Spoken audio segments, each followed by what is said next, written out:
Good morning, Raptor freaks. Lexiot's here, and it's Friday. And since there's no game and I'm not reacting to a Raptors game, I'm freaking out. Yeah, I'm freaking out for a good thing and a bad thing this Friday morning. And well, let's talk about the good thing first, and that is the Canadian Elite Basketball League. You know, I discovered this league a couple years ago, and I've slowly but surely gotten more and more into it. It's a very high quality league, the Canadian Elite Basketball League, the professional league for the country of Canada here in our country. There's 10 teams, and the East and the West has 5 each. And in your major city in Canada, you're likely to have a CBL team, and you may not even know it. Yeah. Yeah, it's a big deal, man. The season's gonna start in May, and it'll run pretty much till the fall, and it's just a really great product. I'm telling you guys. The players that play in the Canadian Elite Basketball League are not that far off from G League level, and, I mean, they might as well be G League level. In fact, some of them are really, like, polished, really top level players. When you watch a CBL game, you're seeing good quality executed basketball. This is not ugly basketball with a lot of turnovers and other stuff. There's all kinds of amazing shots and dunks, and the games are competitive. It's just a good product. If you enjoy watching competitive basketball, the CBL is for you. Just trust me on this. And the other cool thing is that, the Raptors are the only Canadian team in the NBA, and if you're lucky, you get to see them come through for an exhibition or a regular season game in your city in other parts of Canada, but that's not given. So, if you have a Jones for basketball in your area of Canada, it's likely CBL is for you. I'm telling you. I'm telling you. I feel like part of it is there's just not enough awareness of this league, you know? I don't think there's enough awareness. Let's go over the teams real quick, and maybe you guys can figure out what your local team is. We'll start out west. Of course, Vancouver Bandits are a team all the way out on the west coast for Vancouver. So if you're in the BC Vancouver area, Vancouver Bandits is your team. And the thing that was cool about the Bandits last year was that one of their players was the trick shot artist from YouTube, Tristan Jazz. That's right. The guy who can shoot the ball from like upper levels in the arena to go through the hoop, he's on the Vancouver team. And he's fun to watch because he does do trick shot, kind of like really impressive shooting things. So there you go. You come in a little bit closer, you got Saskatoon. Saskatoon's been changing their team a bit with the branding for this season coming up. Last year, I think they were called like the Stingers, or no, they were the what were they last year? This year, they're the Saskatoon Mamba. So look at that, man. They've named their team after Kobe, and they're now the Mamba, and a snake is their mascot. So the Saskatoon Mamba. So if you live in Saskatchewan and you want to root for a team, Saskatoon Mambas for you. Yeah, Edmonton Stingers are a team that have won the CBL championship and are a team that you could root for if you live in Edmonton. Calgary Surge in Calgary. They were a big player last year. In fact, they played really, really well, and I believe they're the champions right now because they won last year's championship, I believe. Is that right? I think it was the Surge who ended up winning. Yeah. So, yeah, Calgary Surge, and they had Raptors 905 player Evan Gilliard the second on their team last year, and they were a really competitive team that went really far and did really well. One of the newer teams, and this is a team that I kind of root for a little bit, is the Winnipeg team, Winnipeg Sea Bears. And they did amazing with their attendance last year. In fact, the Winnipeg Sea Bears are a great example of the thirst for professional basketball in the country of Canada because the city of Winnipeg was all about them.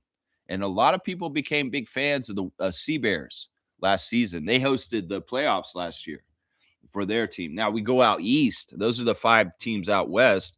And then we come into east. And of course, we've got the Brampton Honey Badgers. I think they were the Hamilton Honey Badgers once, but they're the Brampton Honey Badgers now, I believe, is who they are at this point. Yeah, the Brampton Honey Badgers. It doesn't sound as good as Hamilton, but Brampton does have a team. So if you're on the west side of Toronto, in the northwest corner of Toronto, over near Mississauga and Brampton, maybe Brampton Honey Badgers are your team. Of course, we've got the Scarborough Shooting Stars on the east side of Toronto, and that is my preferred team because they're kind of my close team and the team that I go to see home games. And they play at the Pan Am Center over at Morningside and 401. And that's a great area with lots of great basketball fans out in Scarborough. It's a lot better to have an accessible arena like the Pan Am Center for their games. And I look forward to going to more Scarborough Shooting Stars games this summer.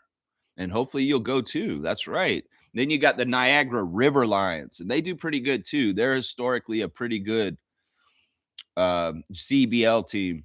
They had a former Raptors 905 player, Omari Moore, was a player on their team for many years, doing really good things for that team and winning championships. And then we go a little bit further east to Ottawa for the Blackjacks.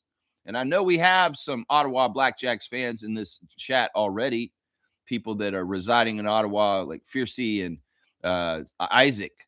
They like the Blackjacks. And then, of course, the team that's in Montreal, the Montreal Alliance.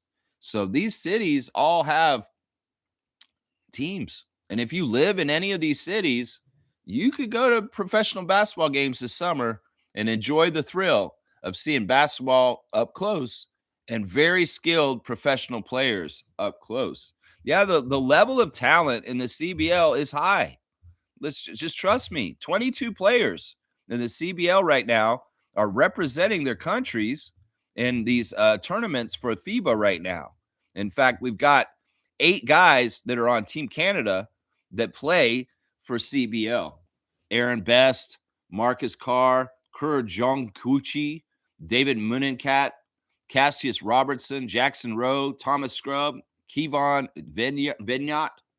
Yeah, not just for Canada, though. There's actually 2 guys on Team USA that play in the CBL right now. There's even Jalen Harris, former Raptor, who plays for Winnipeg Sea Bears, is playing for Jordan, the country of Jordan, just like Rondé Hollis Jefferson did. So, yeah, there's a lot of representation in international basketball for the CBL, including Mitch Creek of Australia. So, yeah, this league is awesome, guys. On the Westchester Knicks, Donovan Williams plays for Westchester Knicks and the Knicks organization, and he's one of the star players for Scarborough Shooting Stars in the summer.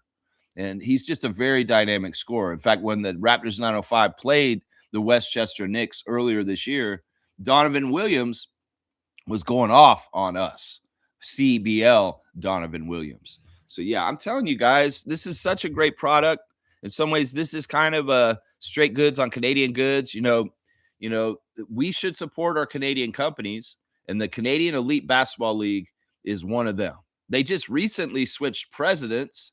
The original president of the CBL stepped down last year, and they announced a new president just about a month ago, Ty Mazarui, and he is in charge of it now. One of the things I really love about the CBL is that it has such a professional gloss to it. They've done a really good job of making their graphics for all the teams and the league itself to be a high standard of professionalism and just a nice bling to it. So, it's quality. It is a very well thought out league. It has a really interesting season and playoffs. And in fact, this season, they've expanded their playoffs to be even more games in the later rounds. So instead of a one and done, like they had been doing in a lot of the rounds, there actually are 3-game series coming up for the CBL playoffs this year. And that's fantastic. So give it a try. I know it's a little early. They'll be back in May, but be ready for it is what I'm saying, because it's going to be a lot of fun. They'll tip off on May the 9th in Edmonton at the Expo Center with the Winnipeg Sea Bears taking on the Edmonton Stingers. So, yeah, that should be good stuff. Yeah, so check out the CEBL. This is my public service announcement to you. Freaking out about a great professional Canadian basketball league. That's right. Check it out. We've got the tempo this summer coming up too. We got all kinds of great new basketball stuff happening in the country of Canada this summer after the Raptors season and the NBA season's over. Basketball continues, and we have basketball all year round now. So be ready for that. So yeah, let me check in with the chat real quick and see what you guys are saying this morning. This is a Friday freakout. And well, there's something I'm going to freak out on very shortly, and it's going to be fun. So be ready for this. First of all, words of wisdom from Commissioner Fun Trevor J, who's saying there are a whole lot of people who had every reason to turn bitter and become monsters because of what they went through, but instead they chose to grow, heal, and become better human beings. I like this word of wisdom because some people think that when something wrong happens to them, that they have the right and justification to go out and do wrong to other people. You know, when people get hurt or harmed, they become damaged people in some way, or they've hurt, they can be lashing out and they can feel justified for very despicable antisocial behavior in itself. You know, it's a tough balance to combat dark with light. And I give so much credit and so much respect to the people that have had injustices done to them or have been mistreated or abused or subjugated, and they don't go with that kind of energy back in reaction, and they turn the other cheek in some ways. But it's not that they turn the other cheek because they're just a pushover. No, the strongest and the best people don't use their anger against each other from those things. They work on themselves and they fight it and they defeat their battles internally, and they win in the end in the way that Trevor just said. They become a better human being. It's tough, man. Nobody should have license to go and hurt other people and do other things just because they had bad things happen to them. That's not a good excuse. You have to try and get help. You have to try and rationalize it out. You have to try and heal. That's just how it is. So thank you for the words of wisdom, Trevor J. Yeah, as somebody who's healed a lot myself from a lot of pain and anguish and stuff, I get this very, very much. I do get this word of wisdom very, very much. Thank you once again. Blessings to the Jones family and all the Raptor Freak families. That's right. Trevor's saying the Spurs beat the Nets last night to make it 11 in a row. I'm not surprised by that. Was the score close? I mean, I bet it wasn't as close as our game was. Nah, they beat them by 16 instead of 3. So, yeah, well, the Spurs keep rolling. They have a perfect 11 and 0 February. They did not lose this month, and they will not lose this month because we're going to March very soon. Yeah, Nameless, the plumber, is here. Good morning to the Nameless plumber. Let's fucking go. Good morning, freakheads. Freakheads. We're freakheads. You want me to freak? You want me to freak out? Well, let me tell you about something then. I found out 2 days ago that Redacted was signed to a professional league called the USBL. It's a defunct league that's not defunct anymore. It's funky again because they want to start it back up again. That's right. Jonte Porter, disgraced NBA player, not an NBA player anymore, banned for life, has signed a professional contract to play for the Seattle Sea Dragons. I think that's what they're called right now. Let me read this real quick. I got the article right here. Yeah, Jonte Porter, the Seattle Superhawks is what they're called. Sorry. And they're in the USA Basketball League, the USBL. And this is a league that started way back in 1985, and it ran for 23 years before it shut down and ran out of business. But some businessman has picked up the license for the name, and they are restarting this league in like a week from now. And they're going to start with 8 new teams. I'd wanted to do a juxtaposition of the Canadian Elite Basketball League with this jabroni league that's coming back. It's going to have 8 new teams, and they're all out west. It's going to be the Yakima Heat, the Vancouver Bears. So I guess they have a team in Canada. If they have the Vancouver Bears, I don't know. I'm a Vancouver Bandits guy myself. Bakersfield Majestics, Seattle Superhawks, Salem Capitals. I guess that's Salem, Oregon. Lilac City Legends. What is Lilac City? Is that Portland? San Diego Surf and Los Angeles Blue Waves. And they're all based on the West Coast. Their season will start on March the 7th. And well, they signed Jonte Porter to a contract to play for the Seattle Superhawks. Now, this is the crazy thing, man. Jonte is still in the process of his court hearing for his gambling scandal. He has not been sentenced yet. So I'm wondering, like, all right, y'all, is this a publicity stunt? As I understand Jonte's motivation, he has been sitting there wanting to play because he's young and he's worried that his life is passing him by, and he's been sitting in a jail cell or just not able to play for wherever he's been. He wanted to leave, remember, and just take off from the country and go play in Europe somewhere. And the judge told him he couldn't leave the country to go play professionally in another country. So he got stopped by that. So now he's gotten into a semi-professional league on the West Coast in the United States. What's this gonna be, Jonte? Like, seriously, bro, have you gotten rehab? Have you gotten help for your gambling addiction and your mafioso ties? Have you decided that you're going to stay the hell away from all betting for the rest of your life and you learned your lesson? Are you sad because you will never ever play in the NBA ever again because you are lifetime banned? There's no way back from what you did in your cardinal sin of gambling and betting on yourself in the wrong way that Fred VanVleet is not talking about. I'm just incredulous about this. First of all, the audacity. In some ways, should he be allowed to continue to play for any basketball league in this world? Maybe. I don't know. But to me, why would you sign a guy before he's actually been sentenced if you don't know? Maybe you want him to play in your league, but maybe he should be playing in the prison league. Yeah. What if you start the season next week, Seattle Superhawks, and you got Jonte starting for you for a couple games, and then the authorities show up to your third game and say, yeah, he's coming with us. He's been judged as a gambling degenerate, and we're taking him to jail for ruining the sanctity of the NBA with his gambling scandal that he did with his, I don't know. In some ways, I want to be benevolent and look out for Jonte because he is an addiction person that has an addiction. And in some ways, he wasn't thinking rationally, partly because his brain is all screwed up with a dopamine hit whenever he would win betting. And he is all screwed up. And then he was under the leverage of mafioso wannabes, not really real mafioso guys, but guys who were threatening him if he didn't do things for them. It's just such a crazy, stupid story. And it should have never happened. And in some ways, sure, Jonte Porter suffers for it the most, but the Raptors suffered for it too, whether it's in being linked to him or the fact that we had a prospect that was coming up that could have very much helped our team, but he's a dumbass. Yeah, I'm going to say this right now.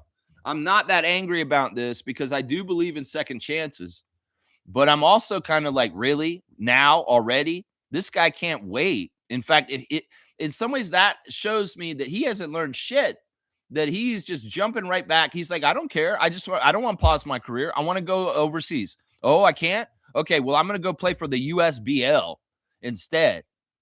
Bro, I need to know that you've learned your lesson. I need to know that you've been punished. What is this world? The criminal world of Donald Trump in the United States. In some ways, it may be like Donald Trump pardons Jonte and says, I would like to give you the Congressional Medal of Honor for innovation in cheating and corruption and criminality. Here you go, Jonte. Come to the White House and let me put a fucking medal around your shoulders and show everybody that we're criminals in the United States now, fully and outwardly out in front of everybody. If there's no repercussions in the United States at this point for criminality, why should anybody pay their taxes? Why should anybody follow any of the laws? If nobody has laws anymore in the United States, I mean, seriously, that's where we're at with the pedophile in chief and his crimes and all this bullshit that he's done, like stealing the taxpayers' money to be $4 billion richer in 1 year. Yeah, that's true. That's not, you can fact check me. That shit is for real. Yeah, Jonte, you're perfect in Drump world. Perfect poster boy of the new age of sports gambling in bed with the sports. Yeah, you are so a smart young man, Jonte. Brilliant young man. Look at your innovation of criminality. And in a nation of criminal leadership, this is what is looked at as just. Yeah, I wish that the people of the United States more and more will rise up and win this one because man, do y'all want to be embarrassed by your president or who he's not even a president, man. He's a clown. Do you want to be embarrassed by your clown more and more? Yeah, get into the election booth and vote his ass out of power by putting the house on the blue side and all of a sudden he has his nuts chopped off and he can't do jack shit because finally Congress will stand up to him instead of saying, oh, yeah, do this, destroy the White House, do this, do that. I'm just saying, Jonte Porter is a poster boy and that fuckface's vision of America. So why not? He has the freedom to go play. I don't know. Shouldn't there have been some rule with the judge that said, hey, we'll let you out on bail, but you haven't been sentenced. Oh, and you can't play professional basketball yet. You know, shouldn't there have been some provision? It's kind of like you let out a wife beater. Hey, you have to stay 500 meters away from your ex. Okay, Jonte, you got to stay away 500 meters away from your ex profession until we get this all sorted out. It's like USBL. Shame on you for just wanting to get a publicity grab and signing this degenerate to your Seattle team. Seriously. But yeah, I guess I'm not freaking out as heavy on him as I want to because in some ways I feel sorry for him.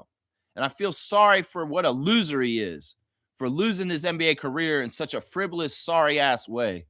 But I will turn once again and take some blame on Adam Silver and also the betting companies, degenerates that just want to make money. In some ways, Adam, you opened up the genie out of the bottle in a dumbass way. And in some ways, I bet you regret it because it's not good for the integrity of the league. You know, I hear stories about Russell Westbrook's wife talking about how fans have been giving her and their family death threats because Russell Westbrook did not meet a prop bet quota for some fan that bet on him. Yeah, you're asking for trouble, Adam Silver. And betting companies, the blood or any problems that happen in the future will be on your hands in this bullshit. It's not even like the betting companies help the league a whole lot. They're just on the side making their money around it.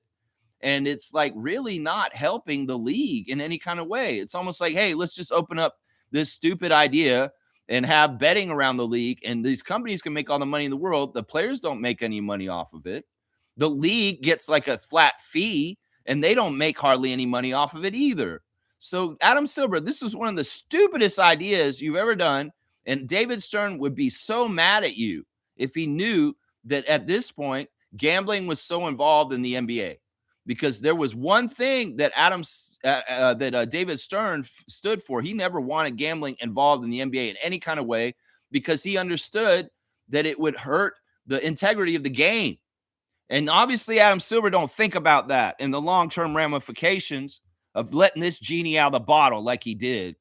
There is a medium that you guys could get to, and that's eliminating individual prop bets. Because if you do that, you don't get Jonte Porter. And you don't get death threats to Russell Westbrook's family.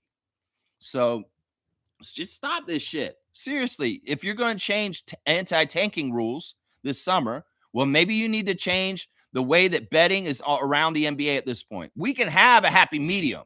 If degenerates really need to gamble on sports, they should be gambling on teams and not individuals. They could gamble on spreads, maybe, but that's opening up a whole other thing. You can ask the University of Louisville that you could cause all kinds of problems with spread betting too, that underlying point shaving and all kinds of other shit could happen. Either way, it's just not healthy for the ecosystem, especially when your league is borderline sports entertainment already because you're writing storylines like Vince McMahon to lead up to the WrestleMania NBA Finals. So yeah, man, I was really shocked to see the Jonte news this week. And also disappointed, but also at the same time, I'm kind of look at it from the other side and say, well, in some ways he's young. He should do this because he has a body to play basketball. And it's sad that he'll never play in the NBA, but that's his own damn fault. You know, Jonte, if you're such a fucking whiz and smart guy, there's so many other professions you should maybe go into than going and being used as a dumbass prop for USBL. In some ways, you are not a good role model, Jonte Porter. And for you to show up at a Seattle gym and play for this team in front of kids, that's the wrong fucking message. Let's just put it that way. That is the wrong message. No child needs to take any kind of looking up to as a leader or a hero in Jonte Porter. Let's just say that for the whole Porter family. Yeah. Let's just say that for the whole Porter family, including Michael Porter Jr., who's a big fan of Andrew Tate kind of masculinity. Fucking idiot. Yeah, let's keep going in the chat real quick. Fiercey is here. Good to see MJ. Always happy to see MJ in the chat. Good morning, fam, and happy Friday. Let's go, Ottawa Blackjacks. I have my season tickets. Look at that. See, that's what I'm talking about. CEBL is for Fiercey and Fiercey Jr., and they will be going to see the Blackjacks this season on season tickets. See, look at that. That's fun. It's a great thing. You know, Fiercey lives near where the Blackjacks play, so it's much more convenient to go to these games. I know a lot of people wish they lived in Toronto so that they could go to Raptors games regularly and easily. But alas, Canada is a vast and very big country. And in some ways, we've got to spread out more professional basketball around the Great White North. And that's what we've done with the Canadian Elite Basketball League. The elite in the basketball league is real. It is an elite league. And check it out. Seriously. You will enjoy it. Trust me. Yeah, name was saying fantastic Fiercey. That's right. She is fantastic. We love MJ. She's awesome. Yeah, high five. High five. That's right. All right, let's see. Shaq Lindsay's in the house. Thank you for supporting the channel, MJ and Shaq Lindsay. I appreciate y'all. All right, let's see what Shaq Lindsay's saying here. He's saying everyone complaining about the Raptors being a mediocre team because they're not beating top teams. Question: where were we mid-level team last year? Were teams like Atlanta, the Sixers, the Cleveland, and Miami? Yeah. All right, this is funny. I heard yesterday after the stream that Hello and Welcome podcast, William Liu, fell out after the game against Spurs the other night. Like he had a tantrum, like a toddler in a mall. Like go to the Yorkdale Mall and hang out near the candy store. And you might see a little kid that's like 4 years old kicking on the ground and laying on there wailing and crying. That was William Liu after the game the other night against the Spurs, because I'm declaring and decreeing William Liu King Nephew. That's right. That's his new name, guys.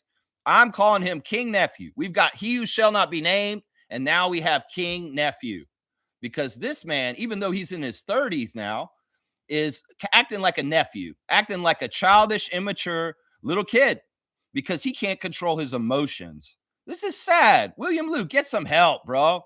Seriously, go talk to somebody. You've obviously got issues internally, personally with yourself that manifest with your anguish over Toronto Raptors failing.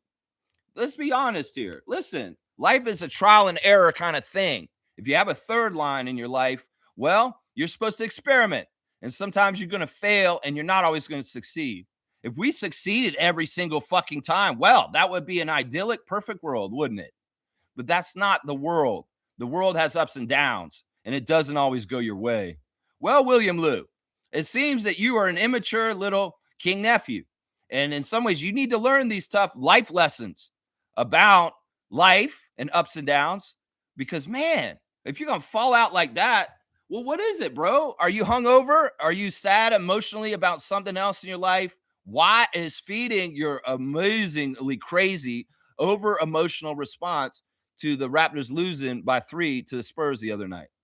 What is it, bro? Seriously, you need to come and sit down with Dr. Lex. Come sit on the couch. I'll be your counselor. I could be your therapist, motherfucker. I can help you get your head straight. Seriously, come lay down. Who hurt you, William Liu? What happened to you? In some ways, Trevor Jay's words of wisdom are apropos to William Liu. It's like, bro, why? Look, something bad happened to you, so you're going to lash out and do bad things yourself? Like, what is this, my guy? Come on, how old are you? Are you in your 30s? Or are you 3? Because seriously, in some ways, you've got to understand, Hello and Welcome, that y'all have an influence over Raptors Nation. And some other kids and people, teenagers, adults even, will follow your lead and crash out just like you, William. It's so sad. That's why I call him King Nephew, because he's being a king to the nephews on how to immaturely react to the Raptors.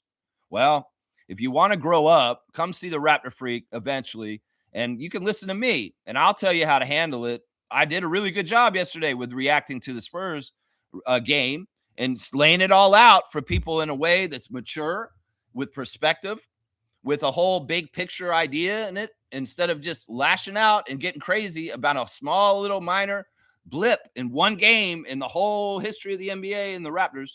Yeah, you go ahead and fall out like that. You do it every single time they lose. In fact, maybe that'll become the entertainment in itself. Maybe you'll parody yourself and become like a cartoon character. Oh, the Raptors lost again. We better go watch William Lou fall out and crash out because he's funny to laugh at. Is this what this is going to become, William Lou? Is this what your gimmick is, my guy? Crash out and get emotional so people like me will laugh at you. And then other people will be like, yeah, I'm mad too. And I want to be mad with William. And I'm going to kick and scream outside the Sugar Mountain at Yorkdale Mall too. Oh, I'm so mad, Bobby. Why didn't you get me this? That's your energy, my guy. And in some ways, I wish you, like, seriously, how the fuck do you call yourself? All right, you're neither one right now at this point. Seriously. You say that you're a journalist. You say that you're a fan. You're not hitting on either one of them right. Because, first of all, you're too unprofessional, like me, to be a complete journalist. No, you're not a real journalist, my guy. You're not, bro. You're just a dude who wrote shit about the Raptors years ago and fell into a whole bunch of shit because of it, because nobody else was really doing it. And then you did a podcast and people were like, oh, I like to hear about the Raptors. And they started listening to you. You got a name. You got on Sportsnet. But you're not a journalist, William Lou. But at this point, I don't think you're a fan either, because you're toxic and you're not a good role model for Raptors Nation on how to handle losses, obviously. So it's like, what the fuck are you, bro? You're just a miserable guy who has a microphone and a friend named Alex. And in some ways, it's like you're running Gillette commercials. That's what you are. You're basically a shrill salesman. They can be bought by big corporations to make a fucked up half an hour long commercial for razors with Grady Dick last fall. And you got like a dude getting his goatee shaved off. And that's half of the interview. Like, what the fuck are you, bro? You're a sellout. That's the first thing. Second thing, you're a sad person, obviously. And third, you're not a fan of the Raptors because you don't support them in a healthy way. You don't. You don't. Because we try and do that the right way here. And we do. You can ask people who have been here for years. You can ask the Raptor Freak mentality in the Raptor Freaks, because they carry it. They've been with me for a long time. And they are all different individuals all over this country, all over this world. And they would tell you what our philosophies are here, what we stand for. And a lot of the bullshit that you do with your little tantrums is not what we stand for. In some ways, we have dignity. We have a little bit more respect for ourselves than to go on and grow crazy and to be stupid like this shit. Seriously, man. So hearing about William Lou crashing out on Hello and Welcome reaction podcast to San Antonio Spurs game the other night, well, I didn't watch it. I don't care to watch it.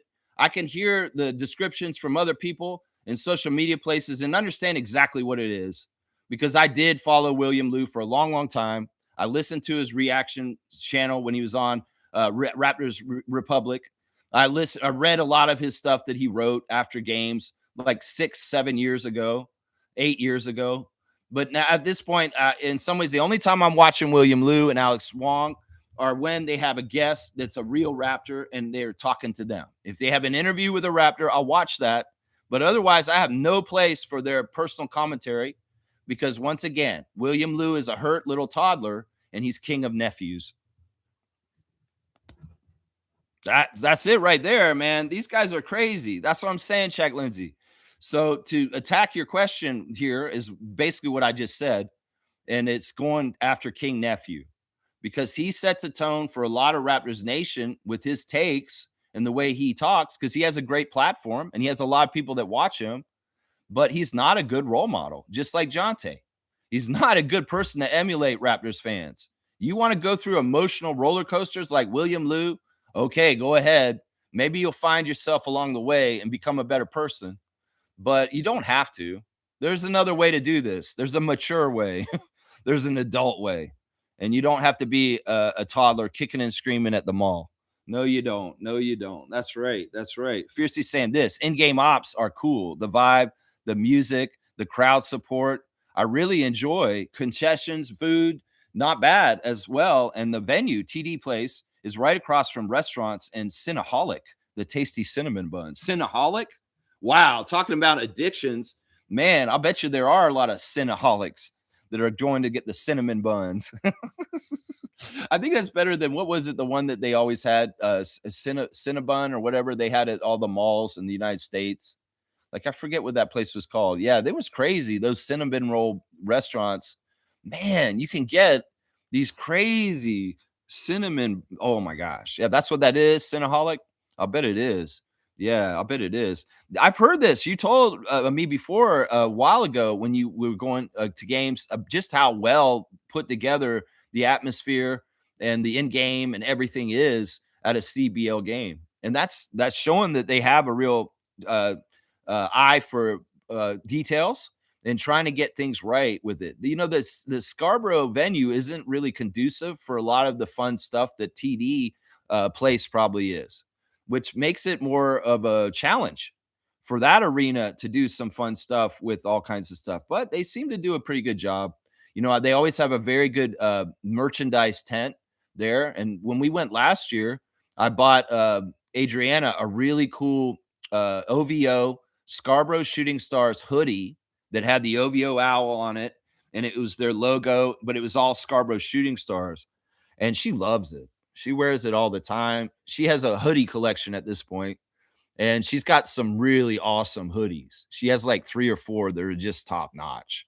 And that Scarborough Shooting Stars one I bought her last year is one of her favorites. She got me this one. You guys have liked this one in the past, right? This it's not really bones, but it's like white fractals of the Raptor. There is the bones one that they came out with around Halloween last year too.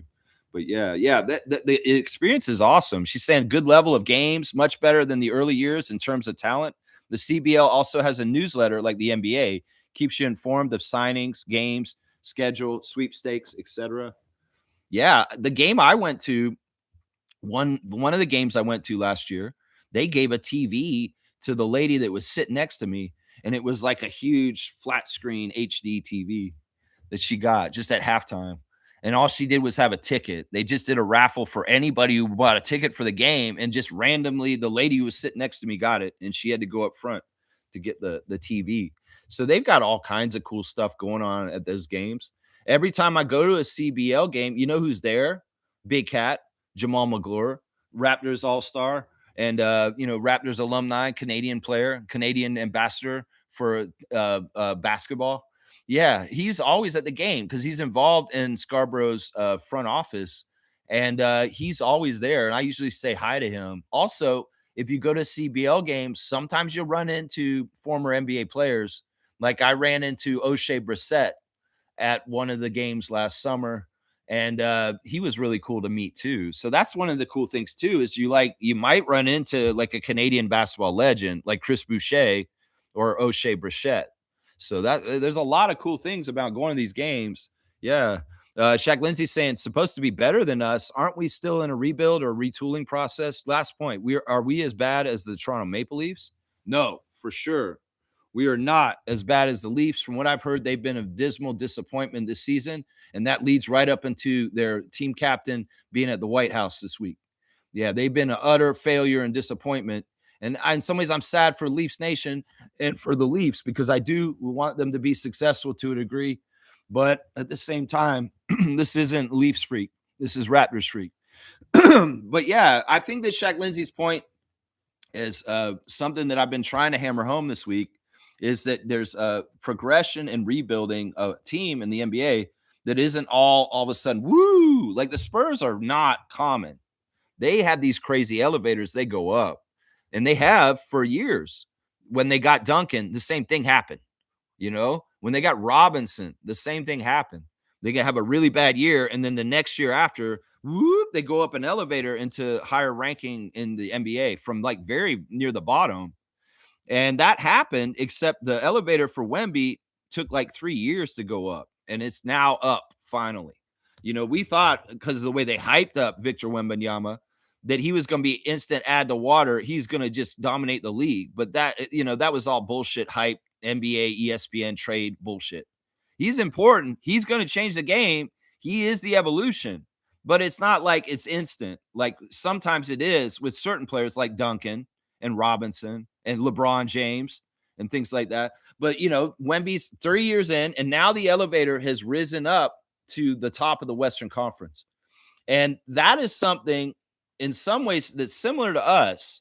We did a similar action as the Spurs this year, but instead our driver pushing the elevator up to more levels, it was Brandon. Now, Wemby is a different kind of talent than Brandon. In some ways, Wemby is a generational talent and something that we've never seen before. So it would make sense that the Spurs elevator is going higher in the top of the league than ours is. But ours is still jumping from non-playoffs into direct playoffs and not in the play-in. And that is a really big accomplishment. And Raptors fans, I guess you guys aren't happy unless it's all the way to the championship and perfect record, no losing games at all, or you're a little tantrum toddler like King Nephew. That's what I say on that, man. It's like, be realistic. Seriously, have more of a wider range of looking at the big picture, like I've said earlier, because if you understand the bigger picture, you're very happy and content with the gains and the positive things that are happening with the Toronto Raptors team.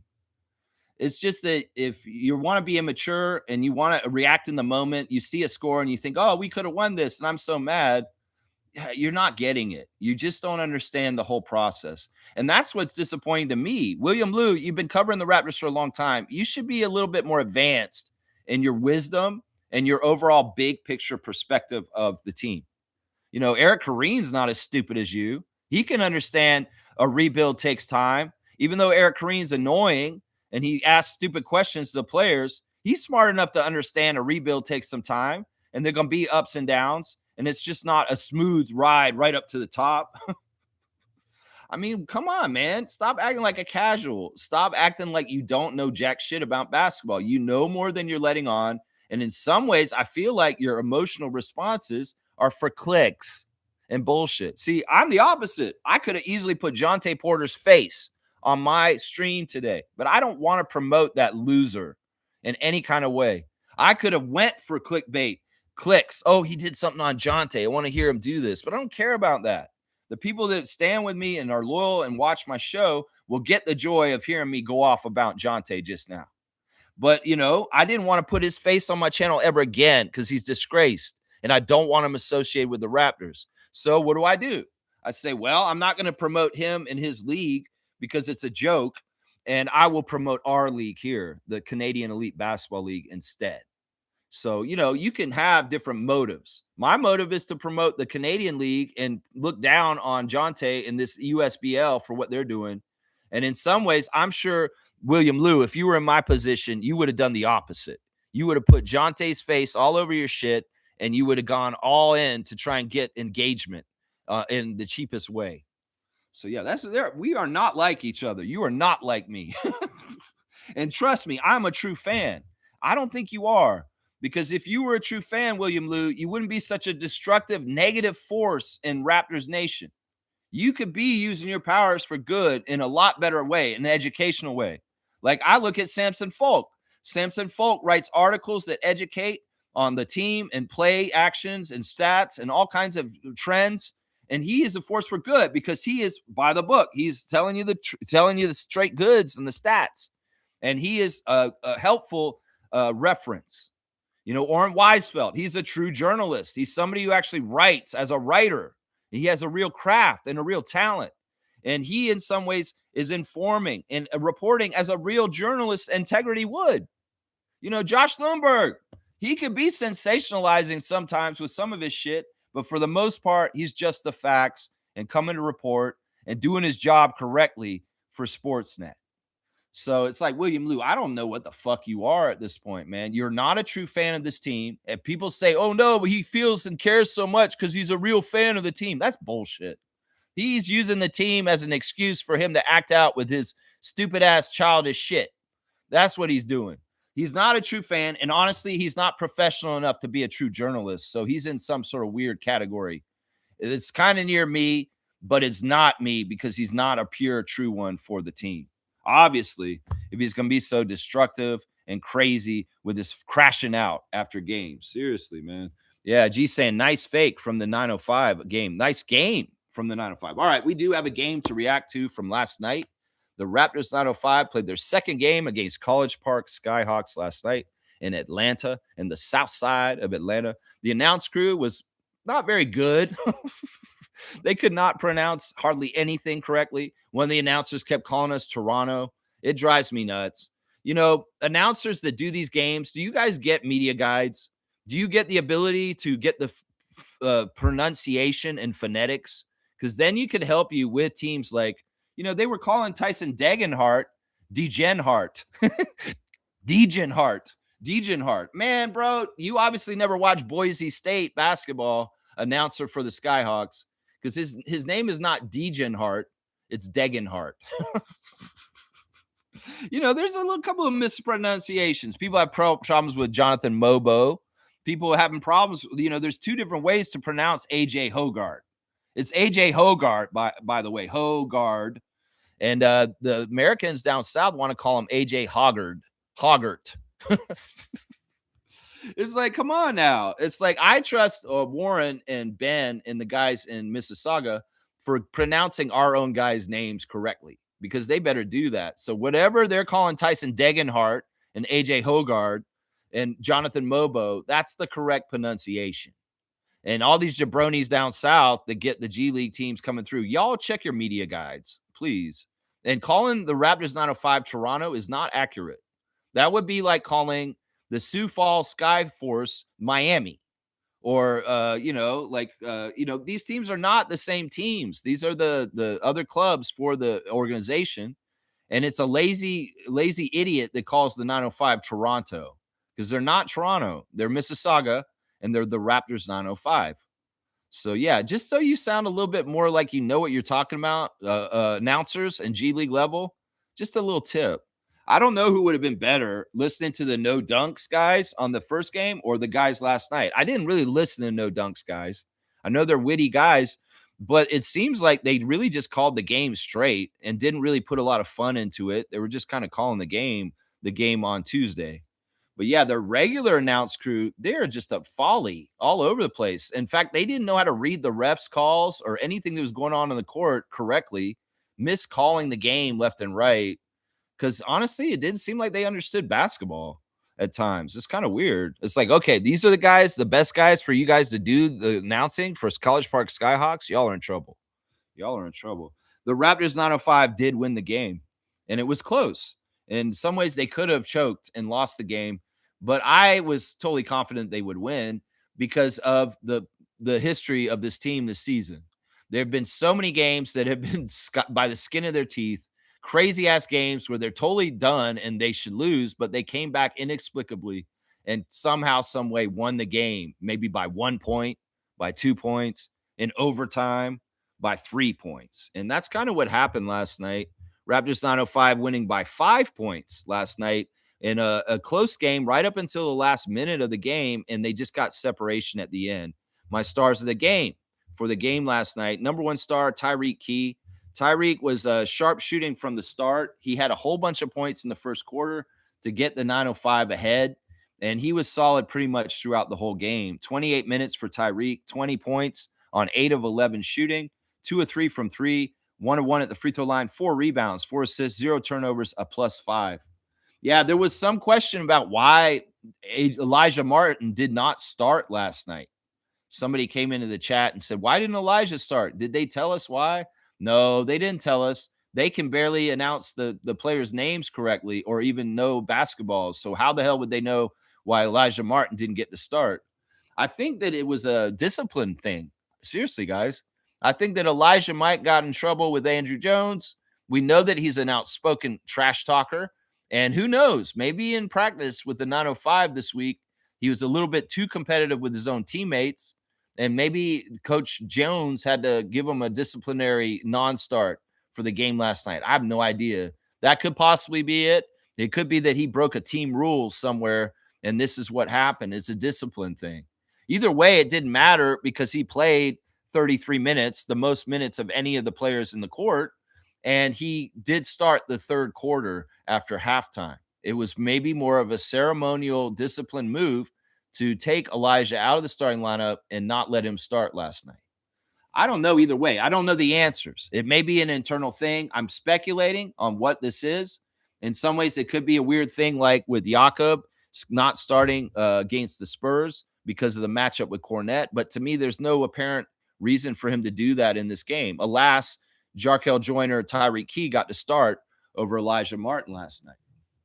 And I have no problem with that. If Andrew Jones is making decisions as the coach for whatever reason, I trust his judgment and his reasonings for why he does it because he's been so successful this year, right? The second star of the game is Elijah Martin. Yeah, it's even though I tell people this all the time, and Nephew Nation, y'all need to stop over-importancing a couple things, whether it's scoring, you need to stop over-importancing that, three-point shooting, you need to stop over-importancing that, and starting the game.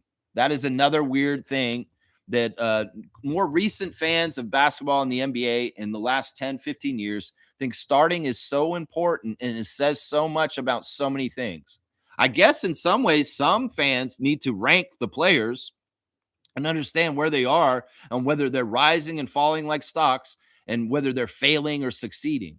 Because everybody's like looking at Grady this way, looking at Jacoby this way, and then they're looking at Jonathan Mobo and they think Jonathan Mobo is just fallen and bottomed out because he's spending most of his year at 905. These are such nephew, casual, uninformed takes that are absolutely wrong. And I proved it last night telling this guy in the chat, it doesn't matter if you start. Sometimes it matters how many minutes you get, if you get the most minutes. And sometimes it matters if you're at the court at the end of the game. Starting is just ceremonial. Starting is just kind of like, it's such a hollow kind of like thing that everybody thinks is way more important than it is. It is not. And if you're an old school fan like me from the 80s and the 90s, you'd understand just how much six men can be very important and just as good as the five guys who start. So I don't know, man. This is just some sort of weird world where they look down on people if they don't start or not. But that's ridiculous. You should be like 9-man deep on your team, and you should have good players that go that deep. Elijah Martin off the bench didn't start 33 minutes, the most out of anybody, 17 points on 6 of 8 shooting, 1 of 1 at the three-point line, 2 of 5 at the free throw line. Those misses at the free throw line were late and they were bad. There was a lot of missed free throws for both teams, and it was ugly in that way. And the Skyhawks kind of shot themselves in the foot at the free throw line last night. Let's just put it that way. 4 rebounds, 6 assists, 2 turnovers, and 1 block for Elijah Martin. He had this crazy dunk where he threw it down on some guys' heads. I say guys because it seemed like there were 2 of them underneath the basket when he did it. And it was just a power dunk from the side, two-handed, right on top of the dude. And the dude was up in the air with him. So check out that highlight for sure. Elijah Martin didn't start. Who cares? Who cares? He wasn't a star in the game for me last game, and he started. In this game, he's the second star, and he is, doing better and not starting. My third star is Tyson Degenhart. No, Degenhart. 21 minutes for Tyson off the bench, 14 points on 6 of 9 shooting. He missed both his threes, though, which is weird. 2 of 2 at the free throw line, 2 rebounds, 1 assist, 1 turnover, 1 steal, 1 block, a plus 19. Tyson's out there playing power forward, guys, which is crazy because he's really kind of a small forward in the NBA, and he's such a good scorer. He's a good offensive player, but he has to play a lot of physical stuff as one of the bigger guys on 905. And he often, especially against a team like the College Park Skyhawks that has like 4 tall dudes, and they're playing like big, huge lineups. Tyson's got to go out there and play 4. In some ways it's similar to Jamison Battle, but he's not as big as Battle. But he's in there fighting. and he gets rebounds, and he is playing solid kind of physical defense, even if he's not the most talented defender. So salute to you, Tyson Degenhart, for having a 6-for-9 game, getting 14 points, and being a plus 19, the highest plus minus for the Raptors 905 last night. My fourth star of the game is the Frenchman, Olivier Sarr. Olivier got a double-double last night. 17 points on 4 of 10 shooting, 3 of 7 from 3. He missed all of his threes for the whole game until the fourth quarter, and then he hit 3 major threes late that really helped separate us. And they were very confident shots, and they were necessary for us to win. 3 for 3 at the free throw line, and 11 rebounds, 2 assists, 4 turnovers, 2 steals, a plus 7. Yeah, Sarr, it's not totally pretty. He missed a lot of shots. He had 4 turnovers, but he was key late in the game. And the other thing about Olivier is he really is a good defensive 7-foot center guy for the 905. He is a deterrent.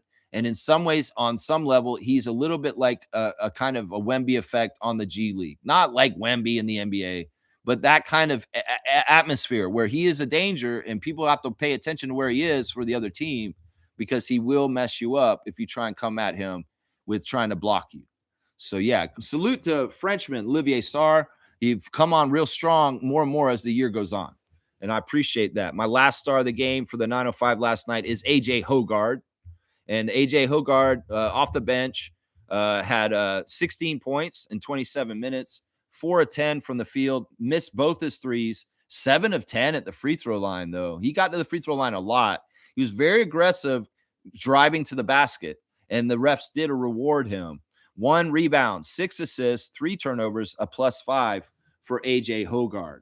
Yeah, he's been a fantastic pickup, a very quality player for 905 this year. It's very similar to Evan Gilliard, is a guy who wasn't in the rotation at the beginning of the year, and kind of as the season's built, gotten more responsibility, has excelled, and has given more and more important stuff happening for him as the year goes on. So I really appreciate A.J. Hoggard. Let's do an honorable mention. We'll go ahead and do an honorable mention for Julian Reese. 13 minutes off the bench with 6 points on 3 of 5 shooting. He had 9 rebounds with 4 turnovers, a -9. Julian's in there fighting. He was very frustrated last night because the refs were very touchy with him. He did have 5 fouls. And, he kept having to get pulled out of the game because Andrew Jones does take him out when he gets fouls. In some ways, that's part of what he's trying to train young Juju to not do. And, well, part of the way he trains them is, well, you foul, Julian, I'm taking you out. And that's what Andrew's been doing all season, the whole year. Jarkel Joyner had a tough game last night. 18 minutes, 5 points on 1 of 7 shooting. He missed both his threes. He made 2 free throws, 1 rebound, 4 assists, 2 turnovers, 3 steals, though, and a -2. I was hoping for the revenge game, but Jarkel just, in some ways, he's active. He's out there being aggressive, but not totally effective. Not totally effective. They were really coming down on Jonathan Mobo in the chat last night, and I see that Raptors Reddit is piling on him too. Now, this is nephew culture coming at Jonathan Mobo. I don't think people understand Jonathan is. There was this guy, Mr. Jack, who was in the chat last night saying Jonathan's going to be out of the league next year because he's doing so bad this year. And they started talking about his body language, like he has bad body language. That's not what I read with him. These people do not know Jonathan Mobo, apparently. In fact, they don't understand his connection with Scott, because they don't. They really don't. I was trying to tell them, it's like, you don't understand. He's like his brother. Scotty Barnes' brother is Jonathan Mobo. Brother, not just a best friend. This dude is like his brother. And in some ways, this is a Thanasis situation. And, we made a bet last night. This Mr. Jack guy said, I'll bet you, Raptors Freak, that Jonathan Mobo will not be on the Raptors next season. And I was like, okay, I'll take that bet. We'll see who's right. I'll bet you he will be. And he's like, because he thinks he's crashing out and playing so horrible this year. This is the thing, casuals. You can't come into one Raptors 905 game and watch it and see him have kind of poor game and just base his whole season on that. No. In some ways, look, Grady's had a tough year where he's had very small glimmers of good hope in different games here and there. But Jonathan's had monster games this season, and he's played very well on the 905 a lot of times during the season. I think that nephews gauge Jonathan on his success because he's played mostly on the 905 this year and not as much on the Raptors. And they look at that as a downgrade. Once again, Nephew Nation, understand that last year we had a less talented team with no Brandon Ingram, no Sandro, no Colin Murray-Boyles, and we had more minutes to go around to guys who weren't as good, and that's why our record wasn't as good. Do you guys understand the correlation between the jump in the playoff to the playoffs from the non-playoffs? Because we added guys that were more talented, and some of the other guys had their minutes taken away, like Grady Dick and Jonathan Mobo. Do you not understand this phenomena? Does that mean Jonathan Mobo's failed? No. That means the Raptors have gotten better and everything's shifted a little bit. And there's nothing wrong with that. You guys got to understand, Jonathan Mobo is in his second year in the NBA. He's had a very successful year on the 905 this year. You guys may not think that because you look at his stat line from last night. Let's go over it. And I'll tell you exactly why. Even if he didn't score very many points last night, he had a good game. 31 minutes for Jonathan, only 4 points, 2 of 9 shooting. He didn't shoot the best, but he wasn't trying to be aggressive to score. And in some ways, Nephew Nation will look at that as a failure in a guy who's not playing well. 7 rebounds, 3 assists, 2 turnovers, 3 steals, a -5. See, stat stuffing. And this is the thing. Scotty sometimes will score 10 points, but stat stuff and get like a triple-double with 10 points. Does that mean Scotty sucks because he only got 10 points? No, because he had a all-round game where he probably got 12 rebounds, 10 assists, 3 steals, and 2 blocks. And that's the kind of player Jonathan is. He's a glue guy like Scott, and he does a lot of different kind of winning things defensively and offensively. And in some ways, you can't just look at his scoring. You have to go and look and see if he filled in all the other categories on the stat sheet. And if he's filled in blocks, steals, assists, and rebounds, then no, he's stat stuffing. And it's not necessarily about him getting 20 points or scoring a whole lot. He's done that this season too. He had a 30-point game on February 10th, not that long ago. So there's some sort of weird movement in the Raptors nation right now. Raptor freaks, be aware of denigrating Jonathan Mobo and saying that he's horrible, he's a wash, and he's not going to be on the team next year. And they're wrong. They don't know what they're talking about. He's doing exactly what he's been assigned to do. He's on assignment from the Raptors because there's no time for him to play on the Toronto Raptors right now because we're full. And it's not because of Trace Jackson Davis that he's going to get kicked off this team or anything like that. It's just that he needs time to continue to develop, and that's what the 905 is for. That is what it's for. Meanwhile, they're all saying, oh, we're going to sign Martin and put him in a full contract by the end of this year for sure. I don't know if that's for sure.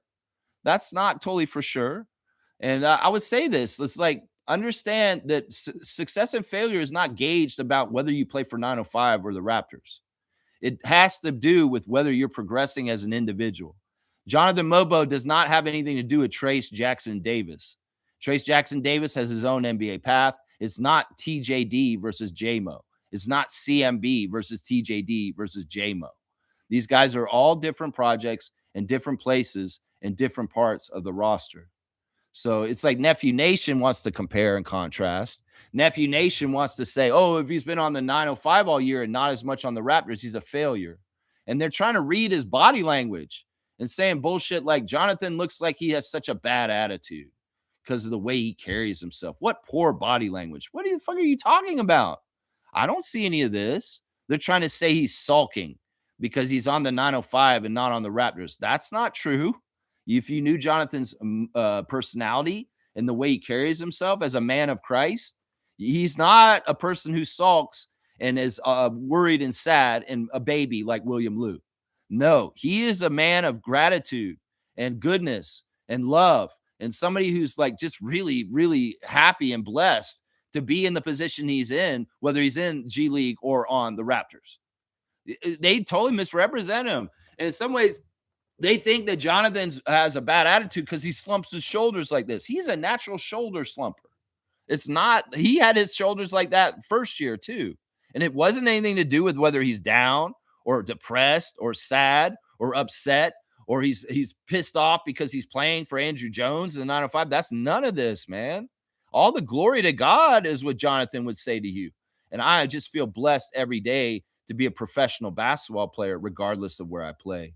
He's smart enough to understand his development and his growth as a player and as a human being and a man. It happens wherever he is.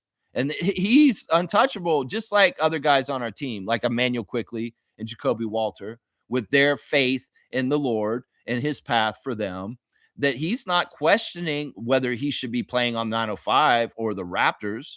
He knows that God has him exactly where he's supposed to be, and it's going to work out the way it's supposed to. Listen, we also got to understand Jonathan Mobo is a Division II player from San Francisco Dons.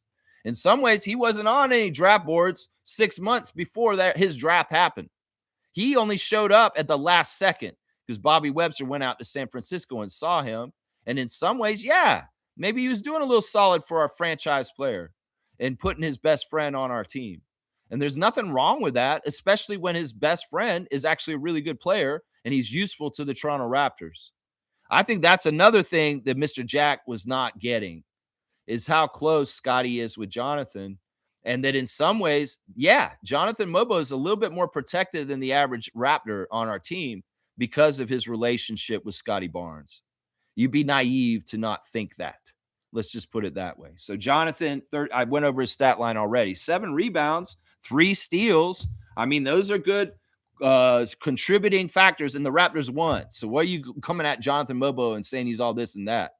Yeah, you nephews that are coming after Jonathan right now, like there's a dumb meme on Raptors Reddit where they have Jacoby swimming and then Grady's drowning and then Jonathan's down at the bottom of the pool. You know that meme that people put out on stupid places on social media. It's not apropos, and it's honestly a very shallow, immature take that is not accurate. Let's just put it that way. Let's keep going through the box score. AJ Lawson had a disappointing game last night because it just wasn't volume. There was quality in it. 32 minutes for AJ, 12 points on 4 of 8 shooting, 1 of 4 from 3, 2 of 3 at the free throw line, 4 rebounds, 2 assists, 3 turnovers, and 2 steals, and he was even on the plus minus. We're just used to more from AJ Lawson. And in some ways, I'm not going to give him a star if he's only going to score 12 points. You got to get 20 for me to give you a star usually. You could shoot a really high percentage and get like 16 or 17. Maybe I give you a star, AJ, but you are a prolific scorer, and 12 points ain't going to cut it. So it's a little bit of a lower production game for AJ Lawson yesterday. Tyler Perry got major minutes yesterday, and I say major 10 minutes. Because normally this guy's not getting time until the end of the game as garbage time. But they needed Tyler out there. They did a full 10-man rotation, and Tyler Perry was out there getting into it. He was getting inside like Elijah and trying to make up close to the basket shots, even with really tall guys like Jihad out there. And Tyler Perry, 1 for 1 from the field. It was a 3, and he also made a free throw for 5 points, 2 rebounds, 2 turnovers, a +4.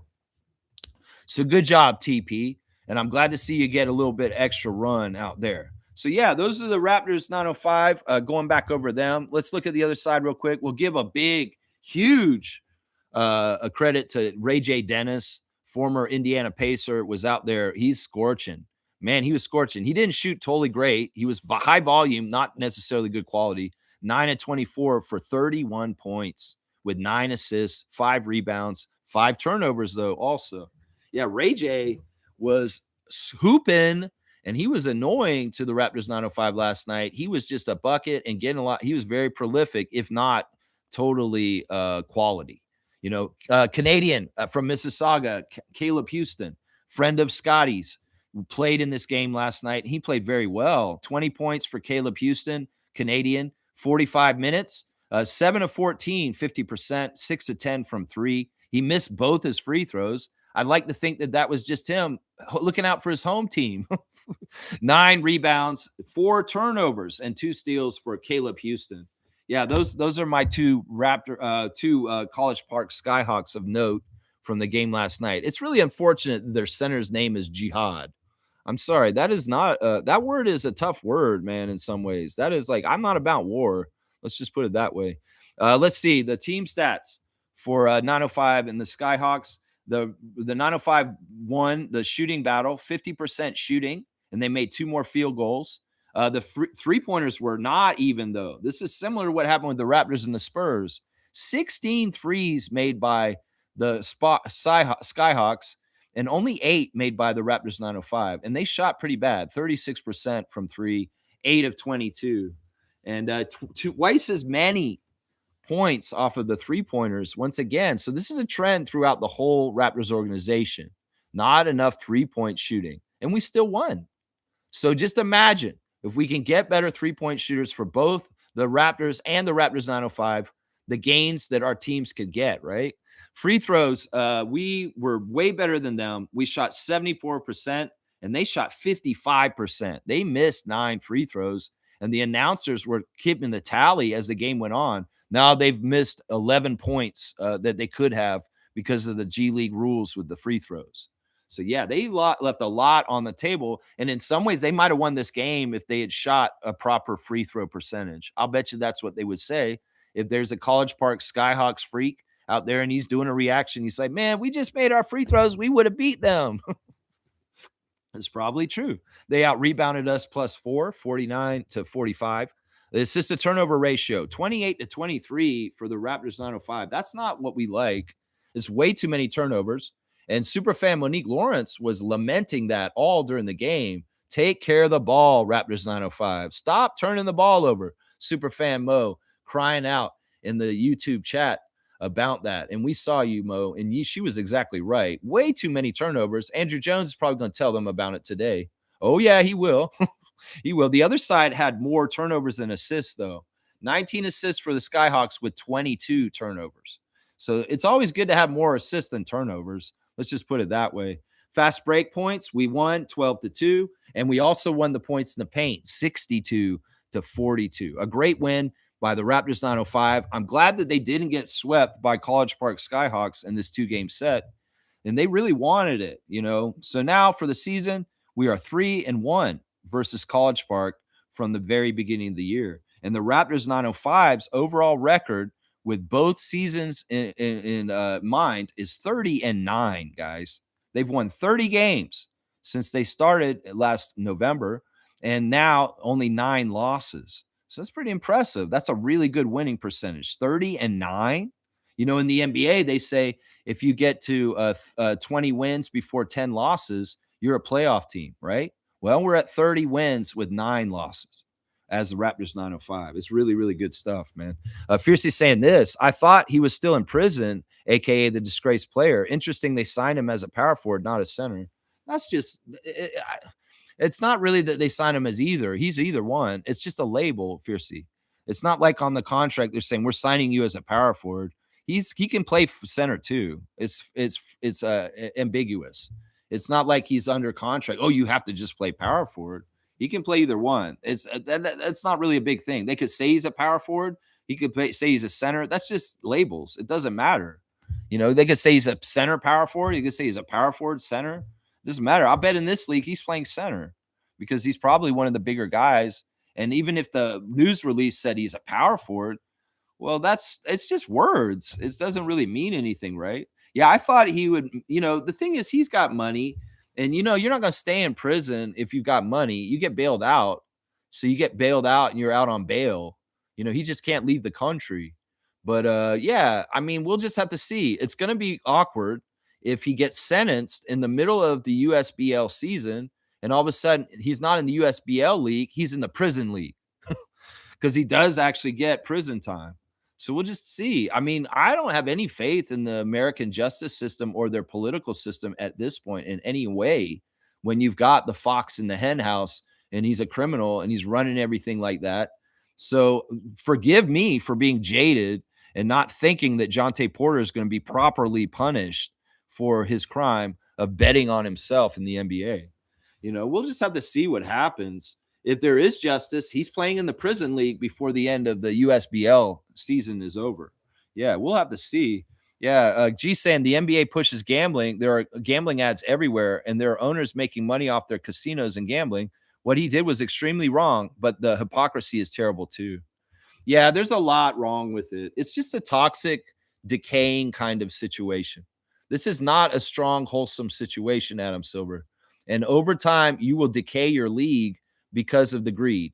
And that's sad, man. It's not necessary. There's so many things that people are trying to do right now that aren't necessary because they want to just make more money. And it's absolutely detrimental and destructive to society and the environment and our everyday lives. And well, this is one of them. This is an example of out of control capitalism doing crazy ass shit that's actually bad for society, but people will profit off of it. And well, in a free market, that's what's supposed to be allowed, right? Well, there should be regulations in a free market for responsible capitalism. But if you throw all the rules out the book, out the window, well, you're going to get destroyed environment. You're going to get destroyed families. You're going to get destroyed lives. You're going to get more poverty. You're going to get more crime. You're going to get more issues and social problems because you're not responsibly making the rules in the way things are in the world. It's not responsible, is what it is to a degree. It's just not a responsible situation, you know. Fiercely saying even other NBA related content creators have gambling ads in their videos. It's everywhere. Yeah, I mean, that's the thing, man. People are so desperate to get money, they'll sell their soul. Well, you can't buy me, motherfuckers. And they tried too. People came around and tried to buy me off, and I was like, nope. No, Lex has got the integrity that is not going to be fucked with. Watch. Raptors Champs is saying, good morning, Raptors Streaks and Champs. Good morning to you, champion. That's right. That's right. Raptors Champs is saying Mo Bamba signed a 10-day with the Utah Jazz. Yeah, let me see. Where's that? I jumped ahead. I want to make sure I get that. Yeah, good for him. Yeah, it's similar to what we did with him. It'd probably be exactly the same thing. He's going to go and sit on their bench for 10 days, and then he'll go back down to Salt Lake City Stars. Yeah. I don't think Mo Bamba is motivated in doing things with his life to be a proper NBA player. He has all the athletic gifts. He has a very good chance. People want him to be this, but I don't think he's applying himself correctly to be a true professional. And that is the disconnect here. I think that if he had done well with the Raptors, he would have stuck on, guys, but he was a dud when he came to us. And, you know, we Raptors nephews and nation will think, oh, why didn't we keep Mo Bamba? What happened? Well, you don't know what happened behind the scenes. You don't know what happened in practice. You don't know when they talked to him, whether they thought, well, is this guy worth keeping around and going forward with or not? So I wouldn't expect very much out of this Utah Jazz 10-day signing. Part of it is that they have injuries. Yusuf Nurkic just went out for the rest of the season due to a fractured nose, and they need more centers, and they need somebody to replace Nurkic, who's out all of a sudden. So I could see Mo Bamba going to the Jazz, sitting on their bench for 10 days, and then going right back to Salt Lake City. This is just that time of the year. And 10-day contracts, well, they're temporary. And, you know, Mo Bamba doesn't seem like the kind of player that can get a team to say, yeah, we need to keep him on the team now because he's come up and, wow, he's amazing. No, he's had so many of these opportunities, and he has not succeeded in taking a hold of where he's gone to. There's a reason. There's a red flag there. There's a problem with him somewhere, somehow, some way, right? Shag Lindsay saying, we are going to be a team feared by those top teams in the playoffs.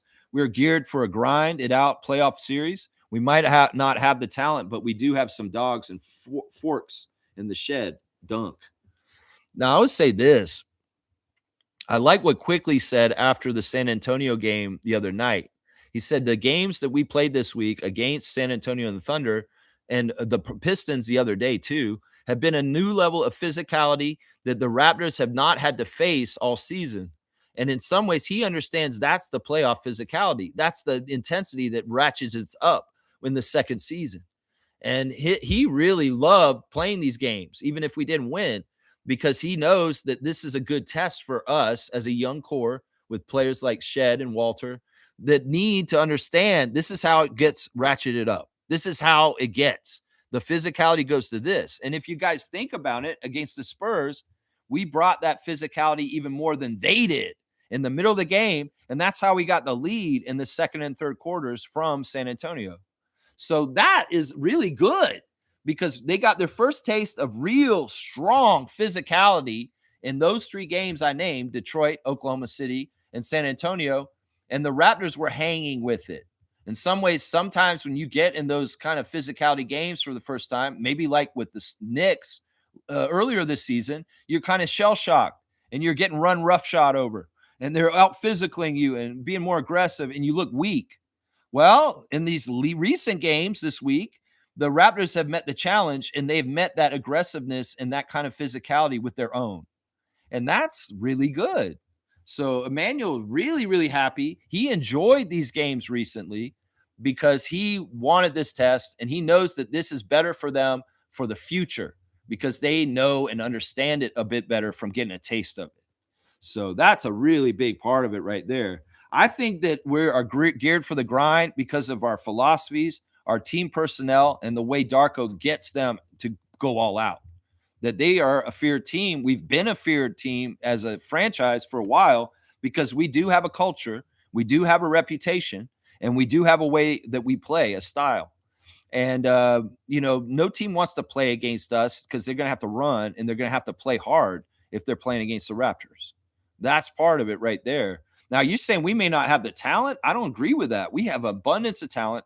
And as I said yesterday, I believe this is the second most talented team in the NBA in Raptors history since the championship team. I think that the talent stacks up like that, especially with our starting five being so good. There's no duds in our starting five. Seriously, man. Seriously. You want a dunk, Shaq Lindsay? I'll give you a dunk. I'll give you a dunk. Why not? Let's get Shaq Lindsay a dunk this morning. He's been very here every time. You got that Del Curry 30, man. You are Steph's dad right now. 30 is your dunk total right there. Let's see. Raptors Champs is saying Lou also apologized after reflecting on his behavior. Well, that's good. I'm glad to hear that. This is part of the reason why I don't do a reaction directly after the game is because your reaction directly after the game ain't the right one because you're emotional. In some ways, sure, I can be pissed off about the Raptors losing, but I don't want to funnel that out. In some ways, that's why I sleep and I get up in the morning at 9:30 and do my reaction the next day, William Lou, is because I sleep on it.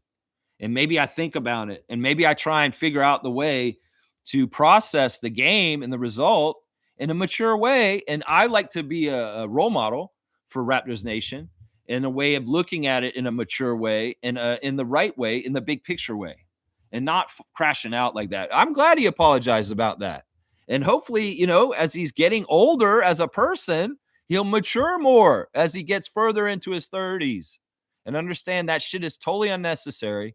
And he has to understand people will emulate you. People will act like you. People will look at Lou and he said, well, if Will Lou's all pissed off and crazy, I can be too. And they'll act like you too. So what are you doing, Will Lou? You put out more misery and negative and angstiness and upsetness in the world because you're a role model. You may not like it or not. I understand I can be a role model on this channel.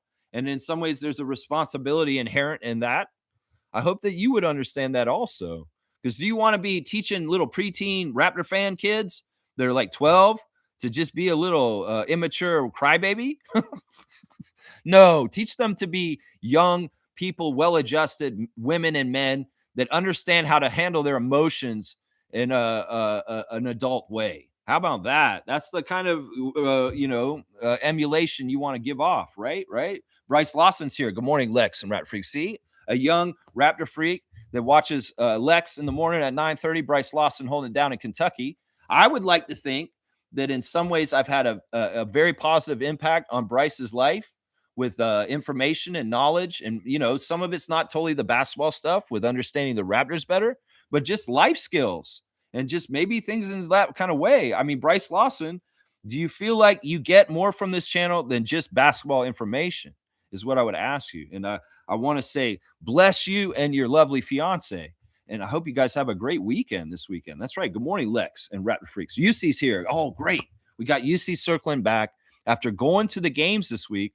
I definitely want to hear a report from Raptor Freak UC, who went to both the Thunder and the Spurs game this week and in the arena and what they were saying. Good morning, Raptor Freaks. My first two games ever attended versus Oklahoma City and Spurs are going to be unforgettable, even though it came as losses. I know it's tough.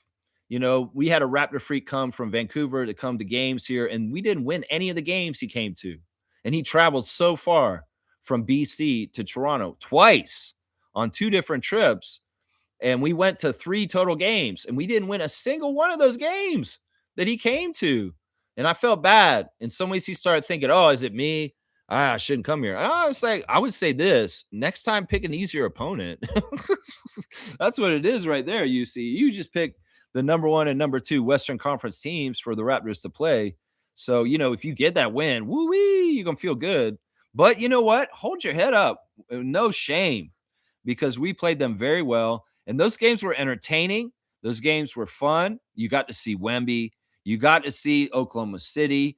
You got to see the Raptors and you got to see some cool stuff. Let me know what your favorite parts of it were, UC, this week and what you saw. Yeah. Yeah. Bryce is saying we support our team in a healthy way. That's right. Why would you want to live miserable like William Liu? If sports are supposed to be deriving joy and entertainment and happiness in your life, well, stop acting like entitled little spoiled little babies in the food court at the Eaton Center. Seriously, stop acting like that. That's not the right mentality. In some ways, there needs to be more general gratitude in this world for the things that we have, like clean air and fresh water and a roof over our heads. And I have gratitude that the Toronto Raptors play and I get to watch them on TV, regardless of whether they win or lose. I want them to win. I scheme and help and pray and think about them winning all the time. But also, I understand the limits of what I can control and what I can't control. And I think this is the problem. I think that some of the people that get crashed out, like William Liu, think that they can control more in this world than they can, and they have ego problems. Like it's their ego. It's like the Raptors lose, my ego is hurt, and that makes me upset like a baby because I'm hurt about it and I want to lash out. There's a lot of psychology to this, and in some ways, gratitude's the first place to always start. That's what I'm saying right there, and that's what Jonathan Mobo does. Once again, Mr. Jack, that's what Jonathan Mobo does. He has a gratitude heart. That's right. Bryce Lawson does too.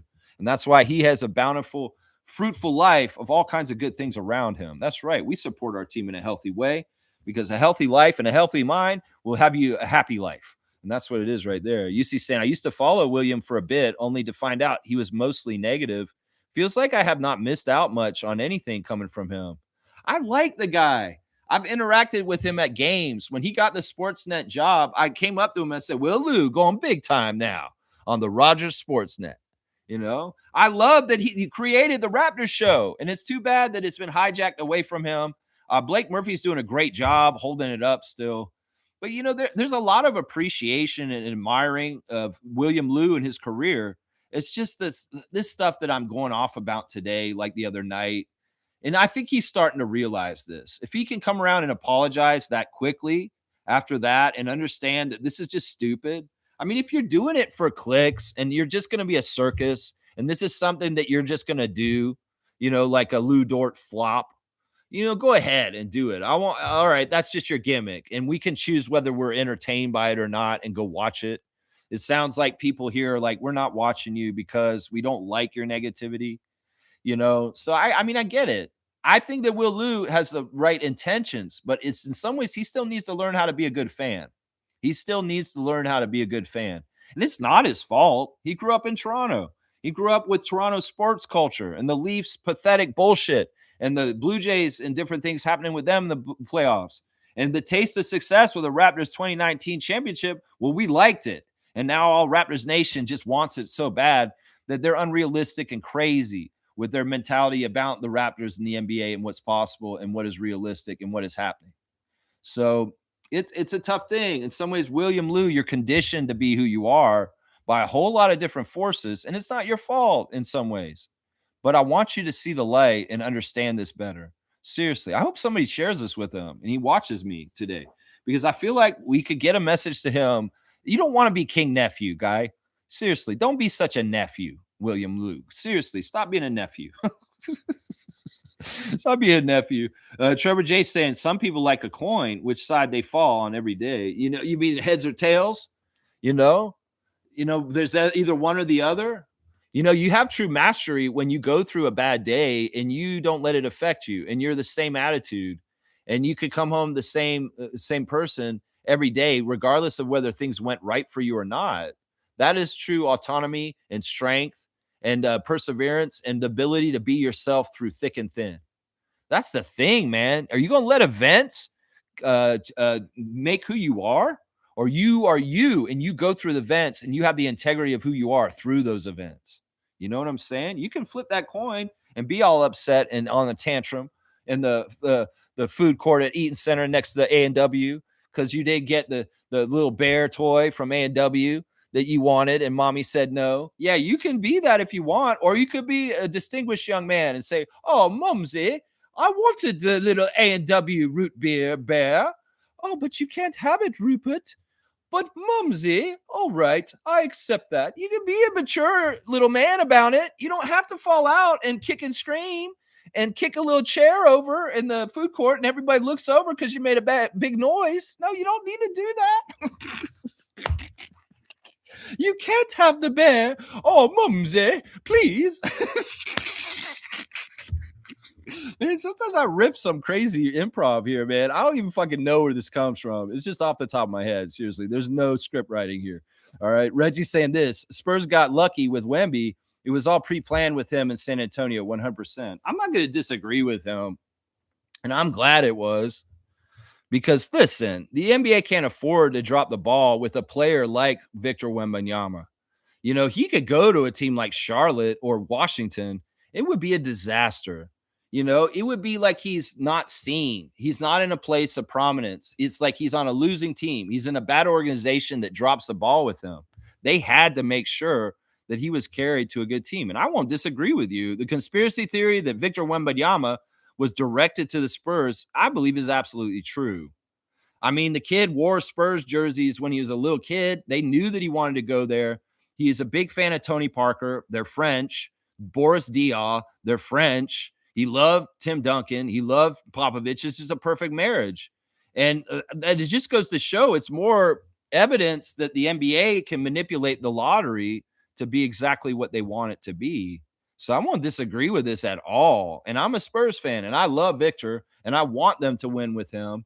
And it doesn't bother me in the least that it happened in this case. But overall, this is not good. Once again, this is a decay. This is a toxic thing. This is something that Adam Silver has been manipulating different things. Was Luka going to the Lakers or different things with the first pick and like Victor? Yeah, this is true. I believe this. But in some ways, this was a smart one because there's a lot of revenue and a lot of future tied up in young Victor. And they didn't want to drop the ball by him going to a poorly run organization that absolutely fucks up his career and fucks up what he could be for the NBA overall. You know what I'm saying? That's it right there. Yeah, they needed Spurs to be relevant again. So Silver gifted them Wemby. You know, I don't think it's about making the Spurs relevant. I think it's like kind of like, well, this is the thing. The Spurs are one of the best run organizations in the league, like we are, like Golden State, like Miami. You know, these are top teams, you know, that were run very professionally and very well organized and have a good track record of doing things correctly. And in some ways, there's a lot of teams that don't have this. They're shaky. And that's what I'm saying. They needed him to go to somewhere that made sense. And, you know, the Spurs were going to be relevant whether they got Wemby or not. Watch. Seriously. Because they're just that kind of organization. You know, if they don't get Wemby, but they have Harper and Castle and all these other guys, they're figuring it out and they're on their way up in the league anyway. So Wemby is definitely a whole other level and making them into another stratosphere. But let's not get it twisted. The Spurs organization aren't going to be down for long. They are just run too well. Even without Popovich, their culture and the way they are, it will ring true and go forward. You know, the years of thinking the Spurs are going to be bottom feeders just because they were for a little while after Duncan and Ginobili and Parker doesn't mean they were going to stay there. They were going to come up at some point. You know, they were, whether Wemby was there or not. Smooth saying Suns beat the Lakers last night, minus Booker and Brooks. That's fantastic. Yeah, there's a lot of NBA ESPN analysts that are saying we knew the Suns would beat the Lakers because the Lakers are faulty and the Lakers have issues. And all due respect to Laker freak Denali, who's been with us recently, this is some of the evidence of what I was trying to say to you earlier this week, manifesting with the loss to the Suns last night like this. Yeah. Raptors champ saying Martin is an unleashed dog. I would like to see him use Grady's minutes. Yeah, I mean, I don't know. Elijah's going to get his time. I was telling people in the chat in the 905 game last night, don't expect Elijah to go full NBA anytime soon. He's going to be a G League player next year too, guys, probably. He really has to make that grind go up to get there. You know, if they win a championship this year on the G League, maybe he does get graduated up. but it's more likely, just like Jonathan, who was drafted before him in the second round, a year before him, he's going to be a primarily a G League player next year. And a lot of people are saying, no, they're going to convert him at the end of this year, like Jamison Battle, but they don't need to. That's the whole thing. In some ways, you guys got to look at the two ways in G League as kind of like the waiting in line in the next room to get in the next room, like maybe at a doctor's office. You got to wait in this waiting room, and then you'll get to wait in the next waiting room to get to actually see the doctor. And the extended roster and the ability to stash guys and keep them playing and developing down there is really good. But unless Elijah is absolutely crazy good, where it's undeniable and he absolutely is making a difference and a huge impact on the Raptors in Scotiabank Arena, don't expect him to get converted, guys. If I'm wrong and we see Elijah Martin get a full standard NBA contract by the end of this year, I'll be very proud and happy for him. But I don't expect it.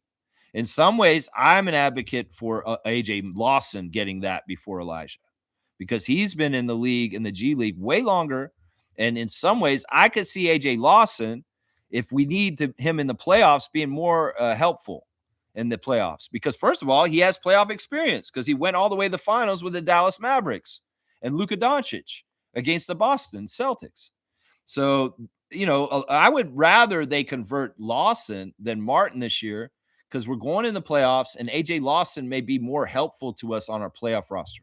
And that's the only reason why you convert somebody, is because two ways don't get to be in the playoffs. They don't get on that playoff roster. So if we convert one of those guys, it will be because we can see value in using them in the postseason. So we'll just have to see how that is. Once again, it's no slouch to play on 905. 905 is a really good team. And this is a team where guys are continuing to get better and better and better, with what's happening with Mobo and Martin and Lawson and these guys. And it's a benefit. It's not a slouch. It's not a detriment. It's not something to look down on. It's just an extended part of our team roster. And it's really good because they're getting a lot of minutes when they wouldn't get any minutes on the big club. And that's important right there. Yeah. Neil's here. He's got goggles today. That's interesting. Those are like the science lab goggles. You have your microscope out this morning, Blackhawk, and you're analyzing the players through the microscope. Jonathan Mobo, look at this on the Petri dish. I'm analyzing him. Yeah, I don't know. You may need the safety gear for your eyes because there may be some caustic acids. I don't know, science lab. Let's see. Isaac's got me on blast. There's a starting five of Lex. Let's go. Benevolent one, Isaac Campbell in Ottawa, Ontario, Canada. That's right. Reggie's saying it's going to be hard for Mobo to crack the Raptors rotation. It would not surprise me to see him traded in the summer. He's not bad, just too many guys playing in the same spots. It's very likely the Raptors don't fill the 15th spot. Oh, that's a different comment. Anyway, let me do one at a time. Might be part of a package to get a shooter. No, I don't see this, guys. I really don't see this, guys. Like, you can call it whatever you want. He's here for Scott. He's going to be here with Scott. He could be useful to other teams, but there may not be a huge market for people trying to get him. Let's be realistic. No, listen, much like we have Garrett Temple in a kind of a pseudo leader coach role on our roster, Jonathan can be in a spot on our team holding it up because he doesn't have to play at all, guys. That's the thing. In some ways, he is a huge boost of the confidence in the building and the happiness of Scotty. You know what I'm saying? We can only play 10 guys a game, right? We have an 18-man roster. There's 8 guys that are not going to be in the roster rotation for the Raptors in the regular. And then when you go to the playoffs, well, that shortens down to maybe even 8 guys. So if you hold 2 of your roster spots, one for a guy named Garrett Temple, who's absolutely keeping this team together and encouraged and helpful as a longtime player in this league that knows all the refs, all the players, all the coaches, everybody in this league really well, as a diplomat and a politician to help us with calls on the court and talking to people and relations. He is super useful. In some ways, you could think about it in an RPG, and you have your party, and you may have your aggro and your casters and this and that, but you have to have some guys that are on there that maybe just adding a latent bonus to your team. And that's what Garrett Temple does. Well, Jonathan Mobo does the same thing, except in a different way. And that's friendship. That's like Scotty feeling like this team cares about me because one of my best friends is on the team with us. And that's more important than like trying to trade him or get assets for him. In some ways, using two of our roster spots for this, some people may think it's waste, but I don't, because these roster spots wouldn't be playing anyway.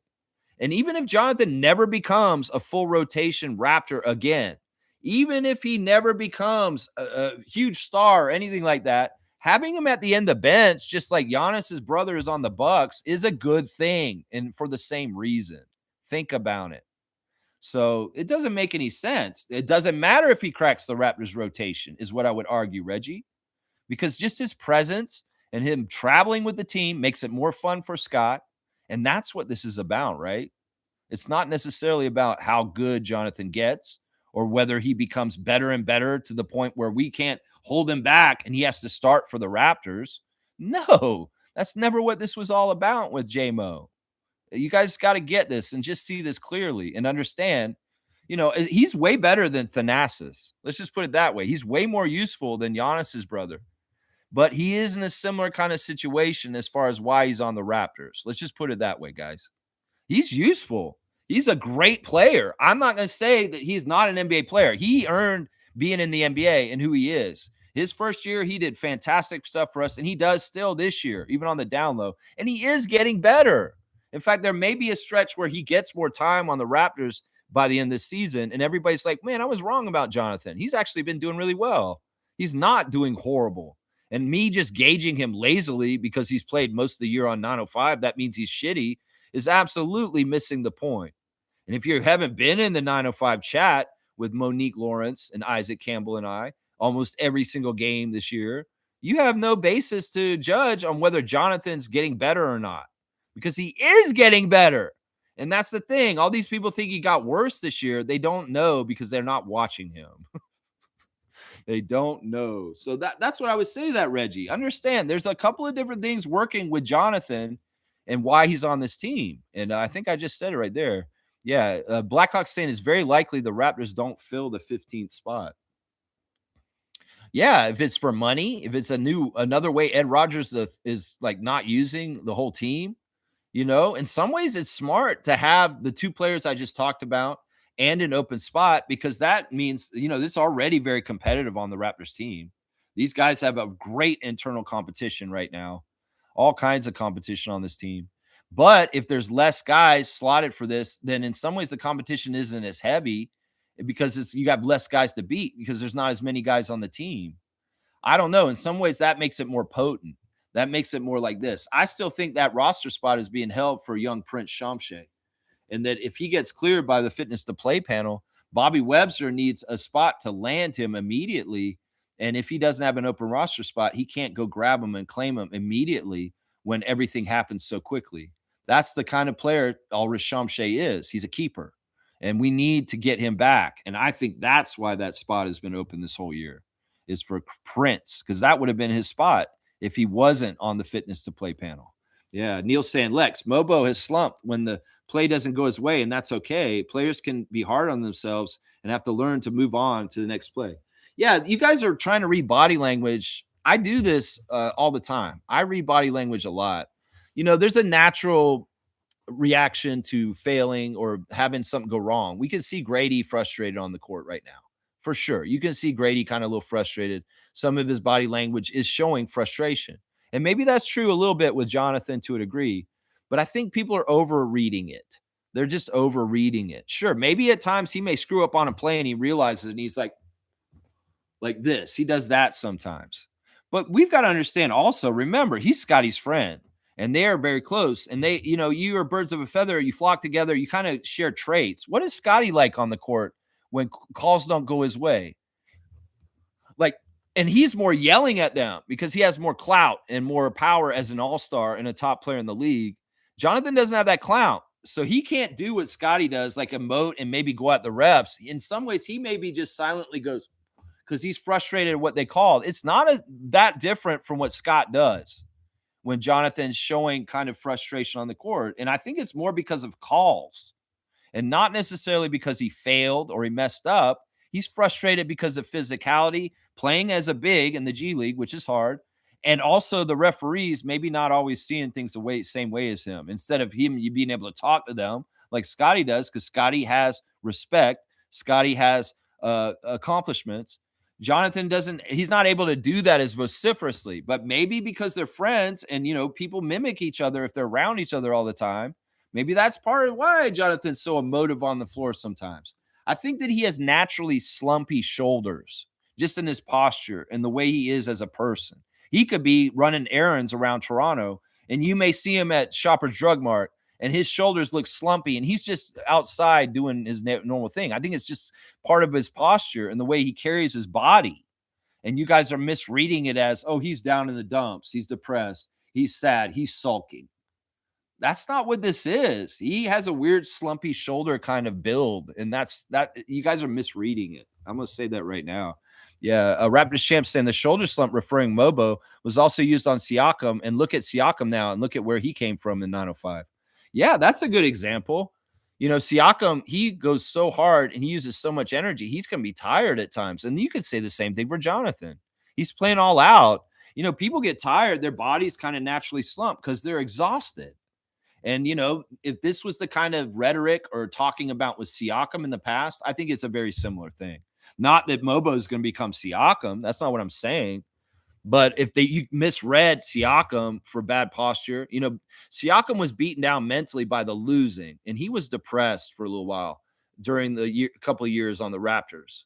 And that's a totally different kind of thing. Jonathan's not depressed. Let's just put it that way. And once again, he's a man of God, and he is very grateful and has so much faith and gratitude towards the Lord above.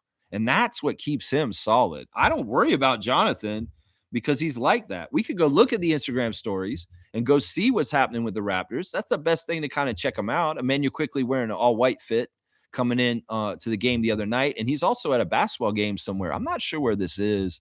Is this in Canada? I think it might be. This is a crazy crowd, and it looks like they're filming something.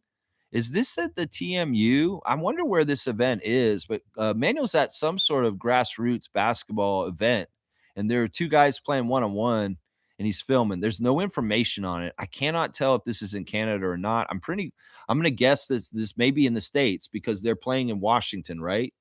They're playing in Washington tomorrow, so they're probably in the Maryland area, and IQ's at home. And I think he went to a game locally where he grew up in Bel Air, and he's at a game in his home state.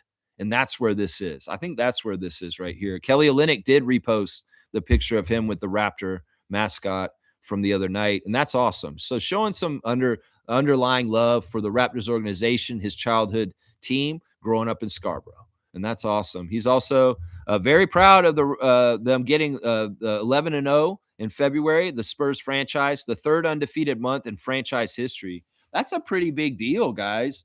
If you think about the excellence of Greg Popovich and the track record of the San Antonio Spurs, this is only the third month in their history that they've gone undefeated with 10 or more games the whole entire month. That's an accomplishment when you think about the years of Duncan, Ginobili, and Parker. That's a real accomplishment. That's also a good sign. Elijah Martin's got action scenes from the 905 game last night. Somebody in the crowd was a friend of his, and they were filming him doing cool stuff. Yeah, pretty cool stuff. There's an assist to Julian Reese. And yeah, they had pretty good seats. There was a little bit more full at College Park. I was actually impressed. They actually kind of had maybe a third of the arena filled. That's really good for them. There's that dunk I was talking about earlier where he threw it down on number 3. Nasty two-handed dunk from the side. Really, really cool dunk. Y'all need to check that out. It's one of those Elijah mixtape highlights, man. Just swooping in, the littler guy dunking on the big guys. David Johnson still getting birthday wishes for his birthday yesterday. Happy birthday to DJ is what I say there. Gary Trent Jr.'s got a really cool picture of him with King Bolton when they both played on high school team together at Apple Valley in Minnesota. Yeah, we love King Bolton, Jordan Bolton, the friend of Gary Trent Jr., and it's blood. They're blood brothers forever. That's what I'm saying. You don't have to be blood brothers by blood. You can be brothers in other ways, like Jordan Bolton and Gary Trent Jr. and Jonathan Mobo and Scotty Barnes. It's just if you're like that with somebody for a long, long time, Fred VanVleet and Quez on the Unguarded podcast, another good example. Another good example. Man, the Raptors cross-promotion with corporations is just crazy in the Rodgers era. All kinds of goofy cross promotions. We were already corporate cross promotions left and right, but it is just intensified times 10 since Ed Rogers III is trying to make that money all kinds of ways around the Raptors brand. Crazy, crazy, crazy. Yeah, there's a clip of Scotty hanging out with Giannis at All Star. That's pretty cool. Let's see what else we got. Oh, they're putting on blast a fireside chat with Vince Carter and Tracy McGrady on March the 3rd. I guess that's next week at 5 p.m. It's going to be before the Raptors game on that day. That's the Buffalo Bills theme game because McGrady and Carter will be at that game next. I guess it's next Tuesday. So, yeah, there's a fan access event before the game where they'll have a fireside chat with Carter and McGrady. So check that out. Part owners of the Buffalo Bills and the Buffalo Bills theme night. Yep, this is Ed Rogers. Ed Rogers doing all around. Ed Rogers doing all around. Yeah. Yeah. Let's see. They also got some Uber Eats promotion going on. Just promotions every which way with all kinds of different companies and all kinds of stuff. Fitztrovia. What is that? I don't even know. They're talking about a half court dream. You know, the 905 game was interesting last night. First of all, Andrew Jones has got his daughter, Ava, has got new braids. She looks like she's grown up a lot this year, Andrew. She's really growing fast. Like she's getting bigger. There's the score from last night. You know, one of the interesting things about the 905 game last night was that the we were making a lot of jokes about their jerseys last night. Last night, the Raptors 905 were playing against the College Park Skyhawks, and they were wearing denim jerseys. Denim, yeah, like blue jean jerseys, which is weird. Why would they do that? I don't know if they were blue jeans, but the lady who designed them at halftime said they were denim jerseys. And I'm like, wait a second, they're not mesh. They're not normal jerseys. They're not mesh jerseys that are made to look like denim. They're actually denim. Well, what the fuck? The Skyhawks are running around in blue jean jorts and they could be filling them up with sweat. And you guys got to understand that doesn't breathe as well as the plastic or the mesh fabric that regular NBA jerseys are. So that's a weird way to kind of screw up your team. We're going to make denim jerseys just to be cool and experimental. What if they tighten up as they get wet from the sweat throughout the game? You know, what about that? I was also thinking like if they get all tightened up and they become more armor like, and maybe it's like harder, and maybe if you run into them, ow, it hurts because you've got sweaty denim on. You know, we played against people in pickup games of basketball where they're wearing like shorts or denim shorts or jeans. It's just different. It's awkward. In some ways, I would wonder about the Skyhawks' ability to like be limber and stretch their legs to run up and down the court wearing wet, sweaty blue jean denim shorts. You know, this is just weird, man. In some ways, I was like, why the fuck am I talking about this? Because this was an issue last night, and it may have been on the down low. Part of the reason why the College Park Skyhawks lost is because they were wearing denim jorts. I know. I don't think they were actually denim. I think they were mesh. But Isaac and I were having a lot of fun with dad jokes and puns and goofy shit in the chat about their faux denim jerseys last night. They were put out by Goodwill, the Goodwill company. Yeah, interesting. Let's see. Lou Dort has got an action shot of him on the street. That's right. There's Zach Edey out and about traveling with the Grizzlies. I wonder when he'll return to the lineup. That would be good. Let's see. Slim Duck has always got funny stuff on his Instagram. Chris Boucher talking about being a villain and different things. He's also got his Pokemon Switch out because he's going to play some Nintendo Switch Pokemon. If you guys want to play some Pokemon with him, he's saying, see y'all tomorrow. He's going to be playing that Pokemon. And he also posted a clip from SmackDown, WWE SmackDown. And it's got Kurt Angle, The Rock, Stone Cold, and it's all these run-ins. Then the Undertaker came in and choke slammed everybody. Then Chris Jericho came out there, Booker T, and Rob Van Dam. It's just crazy. It's like the best ending to SmackDown ever. Of course, Chris is a big wrestling fan. And this is the better age of wrestling at this point. This is when I was still watching right here. These are good stars. Let's see what else we got on the Instagram. Just kind of running through the rest of them. Let's see. There's Jacoby. He put out a whole bunch of cool posts on his social media accounts yesterday. Good stuff, Jacoby. Your confidence is unwavering. And that's right. He had a one-on-one with God, and God said it's going to all be all right. That's right. Mariah Amber is in the hot tub. She went somewhere hot, and she's on vacation all of a sudden, I guess, since there's a couple games away after doing these two games. So she got out of the country, and she's in a swimsuit in a hot tub somewhere where it's warmer. So yeah, she's enjoying vacation, I guess, and she'll probably be back for our home game next Tuesday. So she's just getting a weekend off. She's definitely somewhere very nice with some friends. There's a Wemby hugging Sandro on Sandro's partner's Instagram.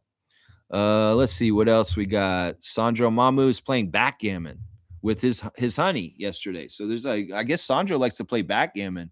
You guys ever play backgammon? It's a pretty cool game. It's all right. It's all right. There's Fred VanVleet with a cool car. That's a very cool car. Is that your car, Fred? That's a nice car. That's a throwback. That's a Dodge Charger. A jet black, all black Dodge Charger convertible. Wow, that's a really nice car, Fred. I wonder if he just bought that. There he is with his daughter Sona and his mom Sue Danforth. And yeah, Freddie's got that charm life. There's the three kids there in the same picture there. Somebody got some pink shoes. It looks like they may be his oldest daughter's shoes. Pretty cool. Let's see. Serge Ibaka, where are you? He's still filming a video with his guys, it looks like. So he's still filming the Reminisce and a Question with L2B and Danny. So yeah, now they're at an island place with the sun out. So they got a couple different shots. They had a dark alley, and now they're outside. So he's definitely filming a music video. Serge is getting his video filmed. All right, there you go. There's the Instagram stories for today. Oh, and there's the Kirk's Goldberries efficiency landscape. Just came out this morning, and the Raptors are above the line for positive teams. And they're right next to the Magic and the Rockets and the Knicks, and the Hawks are below us. Very, very cool. So we're on the right side of the line on the Kirk Goldsberry efficiency landscape. That's something that comes out every once in a while. It's crazy the teams are around the tanking down at the bottom. Yeah, the best team in the league right now is showing that it's the Spurs, guys. The Spurs are in the best spot in this efficiency landscape chart that comes out every so often. So yeah, it's pretty cool stuff, man. Pretty cool stuff. Kaz is here. Good morning to Kaz. Good morning, Lex and Raptor Freak crew. I'm patiently waiting until March 1st so I can buy some blackjack tickets. And I'm excited for this upcoming season with our new coach, now Mazzulla's brother, Joe Mazzulla. Yeah. Yeah, they hired Joe Mazzulla's brother to be the coach of Ottawa Blackjacks for the CEBL league. If he's fiery like his brother, he's probably a very good coach. So yeah, that's interesting, man. Yeah, Kaz is saying I looked into Toronto Tempo tickets. Prices are absolutely atrocious. I may as well go to a Raptors game with the price of Tempo tickets. Looks like I won't be going to a WNBA game anytime soon. That's interesting. I haven't really looked into it myself. I'll just have to see what it's all about. You know, it may be, Kaz, the initial luster of the beginning is jacked up prices. Like if you looked at the price for the first game, that may be inflated just because they know that everybody's going to want to say that they were at the first game ever for the Tempo. So it could very well be that for part of the season too, because it's so fresh and so new and the demand is high. And it could very well be that the demand is higher than the supply, which is the arena. Coca-Cola Coliseum is not the biggest arena.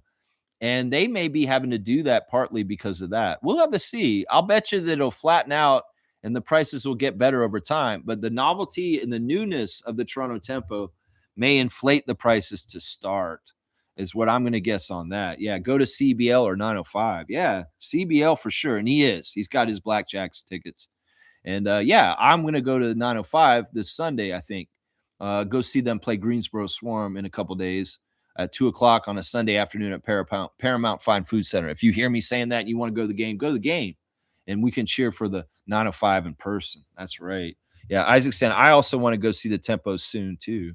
I'm going to try and go to one game in their first season because I feel like I should. I may not go to many games, though. I may only try and get down there one time this year. But we'll see. I've thought about going to the preseason game and just going to that one, the very first game they'll ever play, even though it's not regular season. It'll be their first appearance here in Toronto. But I'll bet you the ticket for that's going to be crazy too, unless it's kind of on the radar like preseason can be. And people are like, I don't take this seriously. It's preseason. I'm not going to go. I want to go to their real game first.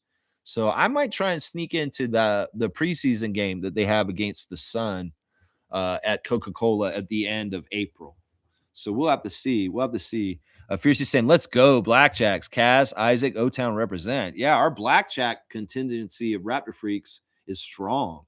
You guys are strong there. I mean, for me with Scarborough, I mean, Adriana's with me on Scarborough, but Seymour is kind of split between Calgary and Scarborough. I don't know whose allegiances are with the Scarborough Shooting Stars with Adriana and I.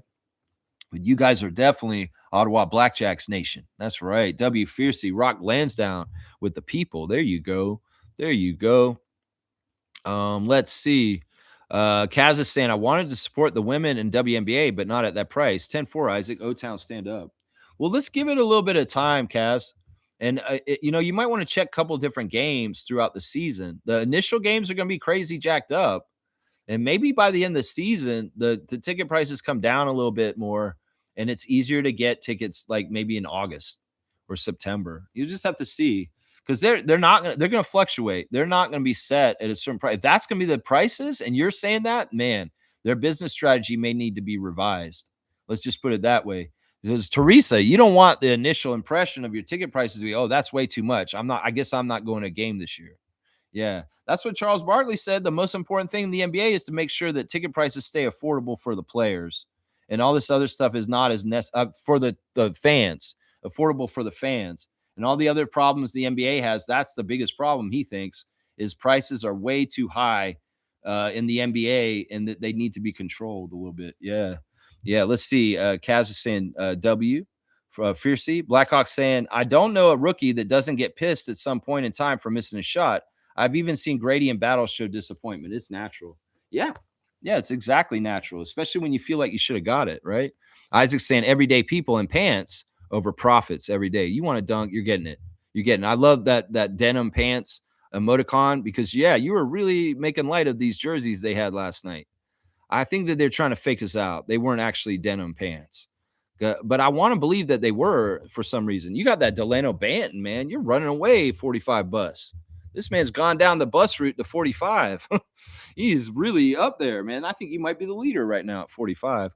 Raptors champ saying exactly. Don't do reactions after the game. That's it. Yeah, you're in your feelings. You feel emotional about it. Chill out. Sleep on it.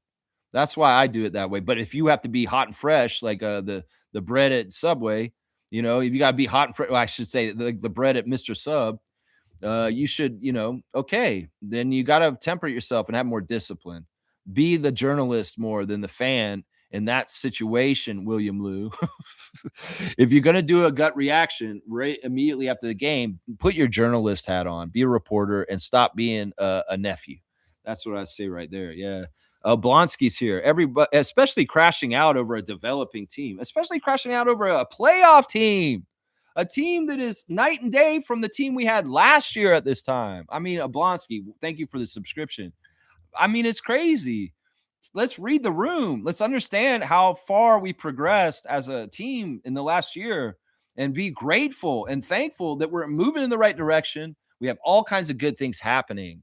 And in some ways, that's part of the distraction noise and all the weirdness is people that don't want the Raptors to be successful will make extra negative noise around us, even though everything's going fine.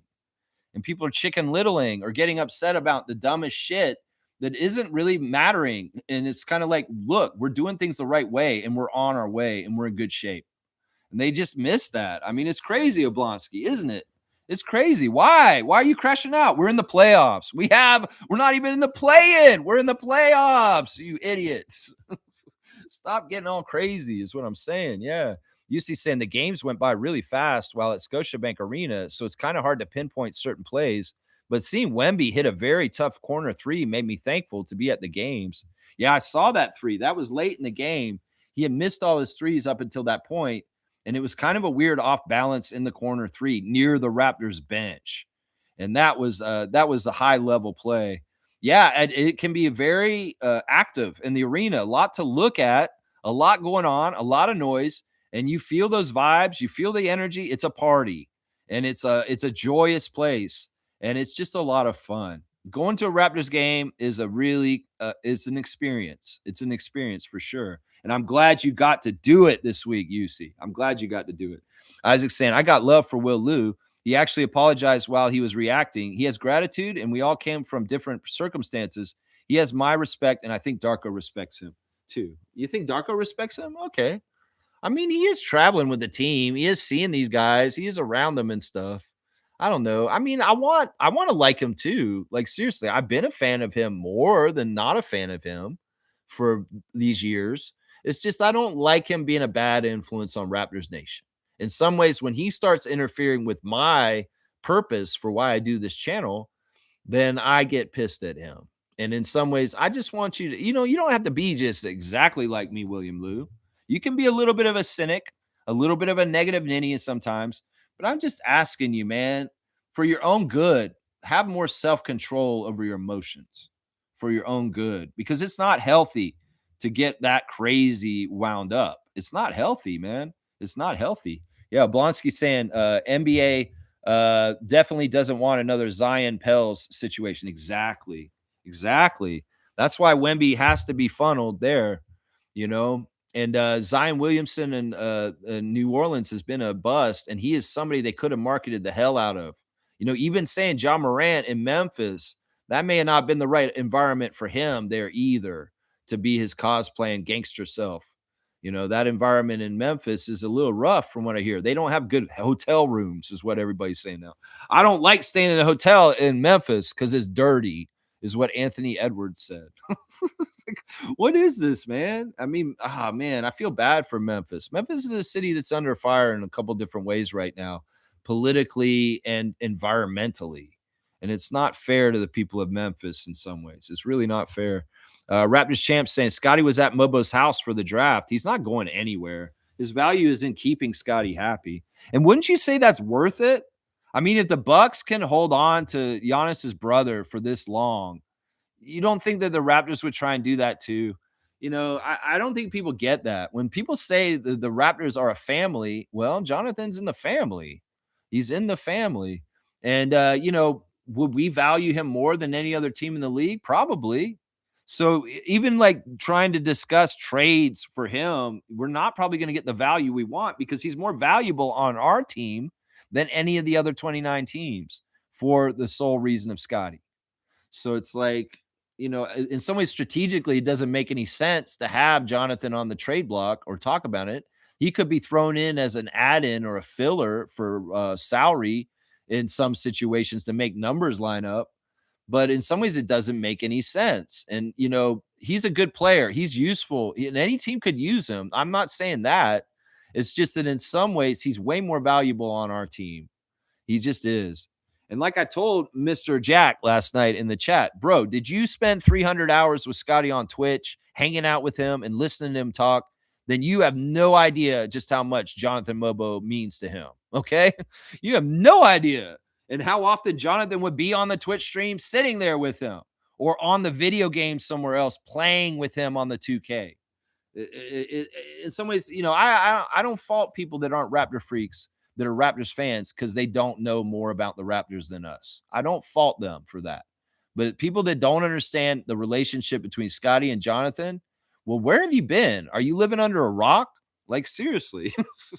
Kaloy saying this, can we give love to Masai and Bobby again? I would say this every single day in my life for the rest of my life. Praise Masai Ujiri. Thank you so much for everything you did for the Toronto Raptors franchise and the culture you built, the We the North era, and getting to the championship and getting more championships in the future. Masai is the architect, and he is someone we should have gratitude towards every single day if you're a diehard positive Raptors fan like me. That's right. And Bobby we trust. And Bobby we trust as he carries the legacy on forward in honor in some ways of Ujiri in some ways. That's right. We are not like the Spurs or OKC to get consecutive top 10 rookies. We had to make the best with what we have and look at the rebuild now. This is totally true, man. This is totally true. Seriously. This is totally true. That, like, look, there's a lot more easier stuff. Like, we just talked about how the NBA funneled Wemby to the Spurs. That's privilege. We know the Knicks being able to just pick up Jeremy Sohan at the trade deadline in a buyout market. That's privilege. There's a lot of different other teams that get way easier advantages and opportunities than we do because we're fighting a couple different things, a perception war, the only Canadian team in the league. Some people say the tax system here makes it harder for us to get players. There's all kinds of different stuff. that we have to play by different rules. And that's why Nephew Nation doesn't understand we can't do what the Warriors do. We can't do what the Heat do. In some ways, we have to do it our way. And one of the ways we do it is no waste. We have to do everything to the best of our ability with what we are granted. And that means if it's a top pick, we better hit on it like Colin Murray-Boyles. If it's a big move, well, we better calculate it and analyze it and make it something really worthwhile like Brandon Ingram. Because the opportunities for us are not as plentiful as the Knicks, the Celtics, the Lakers, the Heat, most of these top teams in the league that get all kinds of favor by the NBA because they want them to be good. They want them to have competitiveness, and they get help with it on the down low. They really do. And I will admit the Spurs got helped by getting Wemby directed to them for sure. Yeah, Kaloy saying, love what you said about starting everything with being thankful. Yeah. I think that's the big problem with entitlement and people that are spoiled and thinking that they just should get things, and this and that, and they don't get them. They're upset and all this kind of stuff. Yeah. Gratitude is the best attitude to start square one with. And that is the beginning of everything. And if you start with gratitude from the beginning, your success will come. Trust me. It will come. Isaac's got me on blast again. Dunk for Kaloy.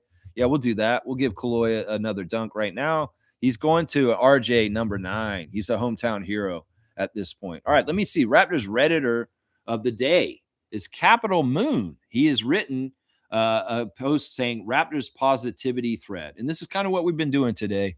We just went head to head with arguably the best team in the NBA right now and had a chance to tie the game with the final shot. RJ, Scotty, and Pirtle are all playing like 70% health tonight. CMB started, and he's also battling a thumb injury, so easily 3/4 of our starters had health problems. Spurs were healthy. Tonight was a good night, even though we lost. IQ has been playing a lot better lately. And this guy is a self-professed IQ guy who was tough on IQ earlier this season. He's come around on him. He has. He said this down there. I've been impressed with IQ's game lately. I think he'd be even better if he could play his natural position. He can play his natural position. He's coming around on it. Yeah. So it's like, also we were on a back-to-back, and this guy's illustrating how hurt we were. And we were competitive with the Spurs, who have been blowing people out like by big totals, and we only lost by 3. So I appreciate Capital Moon for putting some positivity out there on Raptors Reddit. We need more of that kind of action. Trust me. There's a lot of people falling out and crashing out on Reddit, just like William Liu. Just like William Liu. All right, let's see. Checking the standings. The Sixers did win last night, which sucks. They beat the Miami Heat, and they are just a game behind us now. So there is a bit of nipping on our heels right now with the Sixers closest to us in the standings than anybody else.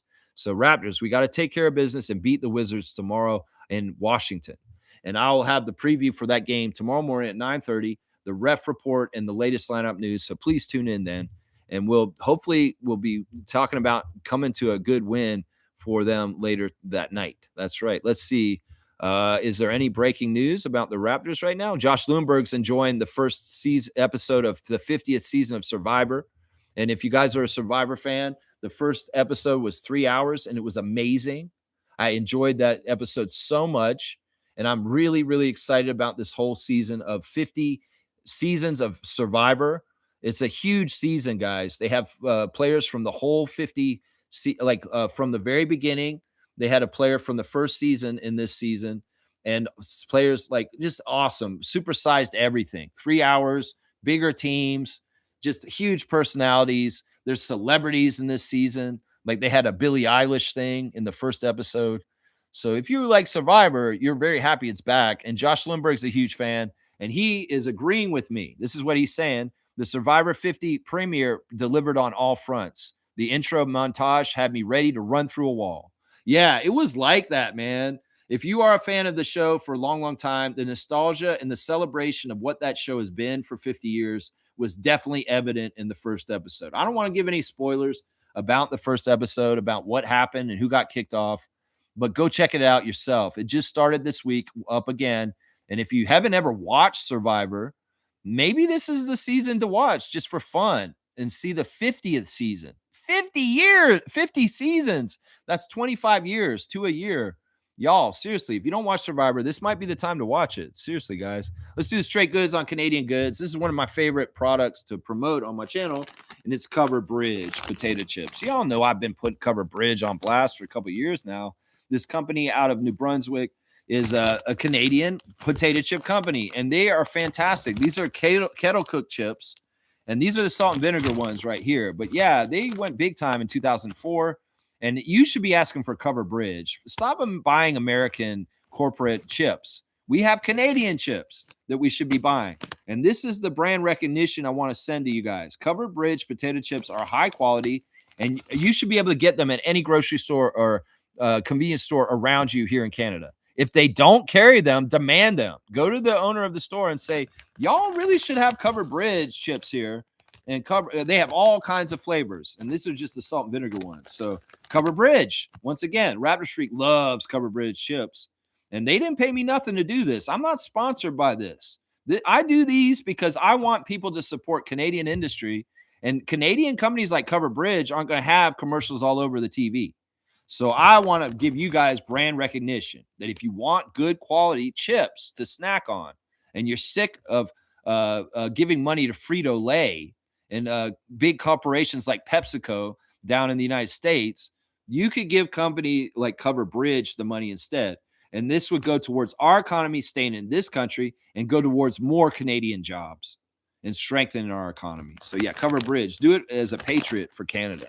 Seriously, do it as a patriot for Canada. Seriously, there's no birthdays today. Nobody got born today. Unfortunately, guys, sorry. Nobody of note. We can do the classic card, though, real quick. Yeah, I guess I'm 15 minutes over 2 hours. This is interesting. I mean, I didn't think I'd go that long today because I was going to talk about Jonte and CBL and the 905 game. But I was like, well, is there going to be a whole lot to talk about today? But I guess we went in depth on William Liu and a couple other things too. All right, here we go. Classic card of the day. I need the full name answer. This one's easy. This one should be very, very easy. It should be snatched away right away, just like the one we had the other day with Michael Jordan. This is too easy. In fact, this is going to be, I'm going to give 40 points for this one. Obviously, Isaac Campbell is in there. He wrote it just faster than Slug Deezy today. So Isaac Campbell's going to get the former head of the NBA referees and the current president of the New Orleans Pelicans, Joe Dumars. That's right. Silent Joe never talked on the court. He's the opposite of Elijah Martin. This man never spoke on the court once. He never talked trash to nobody. He was a silent killer. He went out there and beat people with his game and never talked trash. And boy, was he one of the best. He was one of the few guys that could actually slow down Michael Jordan at his peak. So, yeah, Joe Dumars is the answer. Isaac Campbell's getting 40 points in honor of number 4, Joe Dumars. It's too easy, man. It's too easy. And Slug Deezy, you're just a second too late. And today, Isaac is going to get there before you, at least on my screen. That's what it looks like with the order. So 40 for Isaac Campbell added to his trivia score. We all want to congratulate and continue to give praise to Fiercey Salsera, our current trivia leader. She's way above a lot of people, but Slug Deezy, you're in second, man, with almost 16,000 Raptor Freak trivia points this year. And it's going to be fun to see the next name go on the Raptor Freak trivia trophy. Thank you, David, once again. And we will add a new name to it once the Larry O'Brien goes out to somebody. And right now it's looking like Fiercey because she's been at the top of the heap all year long. Really, really long year. Yeah, you love that guy? I did too. He was one of my top favorite players. He was part of the reason why I loved the Pistons at that time. Isaiah, Joe, and Dennis. Those were my guys. And I liked Bill Laimbeer too, even though he was a villain and he was a bad guy. I was kind of a Laimbeer guy because I liked him being kind of like what he did, because I liked the Pistons bad boy image, and to like that bad boy image, you had to like Bill Laimbeer to a degree. A lot of people hated Bill Laimbeer, that's for sure. That's right. Is Joe going to run the Pelicans to the ground? No, he's there to save them. That's why they sent him there. Joe Dumars is a really smart guy, and he ran the Pistons for a long time. And he was around the Pistons when they won the championship with Ben Wallace and Richard Hamilton in them, right? So he has a track record of success. And they honestly sent him there to fix that team. So if he doesn't do it, they're screwed. If he can't fix them, I don't know if anybody can. So yeah, we'll have to see. But yeah, that's why he's there. That's why he's there. It's also because he has New Orleans ties because he is from Louisiana and that is his home state. So as he gets older, instead of being in New York City with the head office of the NBA, he can be at home in Louisiana and help the Pelicans. The Pelicans. This is kind of similar to Stu Jackson getting sent to the Grizzlies out in Vancouver. In some ways, he was put there by the NBA as an NBA guy, but in some ways, he screwed the team up. But he was also known for being a pretty good executive before that. He was an executive for the Knicks for many years before he went and ran the Vancouver Grizzlies. But yeah, they'll put these kind of guys in these positions because they hope that they keep them afloat and going okay. And that's what Joe Dumars is doing right now. Yeah, it's like DZ's saying, when is the next Tuesday trivia? I don't know. I don't think we have another one for a while. It's really when we have a Monday and a Tuesday off in a row. And we had that a lot this month. For 4 weeks, we had it right around the All-Star break, but I don't have any of them scheduled. We're playing on Tuesday this week. So there's definitely not one this next Tuesday because I'm doing a preview for the game. So that's the pattern. I could look at the calendar, I guess. Hang on. Let me see if I can see where the next one is. I think the next one's going to be on March the 17th on St. Patrick's Day. Will be the next Tuesday trivia Slug DZ. So it's like 3 weeks from now because we play Detroit on the Sunday and then we're off the Monday and the Tuesday and we don't play Chicago till the Wednesday. So I'm guessing St. Patrick's Day will then be the next Tuesday trivia. And then after that, it'll be April the 14th after the season is over. So there's really only one more Tuesday trivia during the regular season. Of course, in the off season, depending on how the tempo games lay out, there'll be quite a few trivias during the playoffs, but depending on when the tempo have their previews and reactions. So yeah, the only way you can catch Fiercy, yeah, I would say that. I mean, if you're diligent with getting the classic card almost every day, you could make up a lot of ground. You have with the classic card. But yeah, you get way more points when you play Tuesday trivia, and there's been few and far between. She just has a huge lead. She built that lead up really high in the summer last year when we weren't playing yet, and there were a lot of trivias in the summer last year. She built it up before the season even started. So, but yeah, in some ways, she just barely lost the trivia 2 years ago to Amit, and then Reggie won last year, and Fiercy's due. So this might be her year, Slug DZ. And then maybe after this season, if you get off on the right foot in the summer with the trivia in the summer and do your classic card work, which you are the top at, you should be in line to get it next year. I don't think it's realistic you'll catch her this year. And in some ways, this is her year to win it. She deserves it. She's been playing strong trivia for years now. She's been an active competitor in the Tuesday trivia since we started. And she's probably going to be the 5th Raptor Freak trivia champion this year. Yeah, she'll be the 5th one. G is the first one. David is second. Amit is third. Reggie's fourth. And then whoever wins this year will be the 5th champion. So yeah, you're let's see. UC saying, I'm asking because I still don't get why Joe traded their upcoming draft pick unprotected for Derek Queen. I get it because look at what Derek Queen's been doing. He's absolutely been one of the top rookies, and he has gone past kind of what I scouted him to be. He's way better than I thought he would be. In some ways, they're comparing him to Nikola Jokic. So that's why I think that Joe Dumars saw potential in Derek Queen that he really wanted him, and he didn't mind making a move that looked like a bad move at that time. But in some ways, we could say it's paying off because Queen is like that, and he's actually working out. So, I mean, once again, perception's weird. Some people can make this perception saying that was a really weird move, and it did look weird at the draft last year. But since then, and the outcome with Queen, it's looking like it might have been a really smart move, right? Right? That's what I'm thinking. All right, y'all. Thanks for watching me. My stars of the game for the 905 win over College Park Skyhawks last night: Tyreek Key, Elijah Martin, Tyson Degenhart, Olivier Sarr, and AJ Hogarth. And I don't know who got the chain. Did we figure out who got the chain last night? I'll probably find that out in this afternoon and add it to my spreadsheet. All right, guys, thanks for watching me. The CEBL is a fantastic basketball product. The Canadian Elite Basketball League is worth your time and money. Trust me. So hopefully in your neck of the woods across Canada, you have your local team and you will support them this summer as they start their season at the beginning of May. And go to the games, man. If you love basketball and you don't get to go to Raptors games all the time, but you want to go to live games, the CBL is a great alternative. And it's a great, great product. I'm telling you, we want to grow this league and its popularity and its clicks and its attendance and its merchandise sales and all that kind of stuff. Because once again, like the covered bridge chips, it's a Canadian product, and we want to support Canadian industry and economy, is what I'm saying. That's right. Denim got the chain. All right, Isaac. All right. Denim got the chain. So Isaac's gonna get a dunk. Denim got the chain.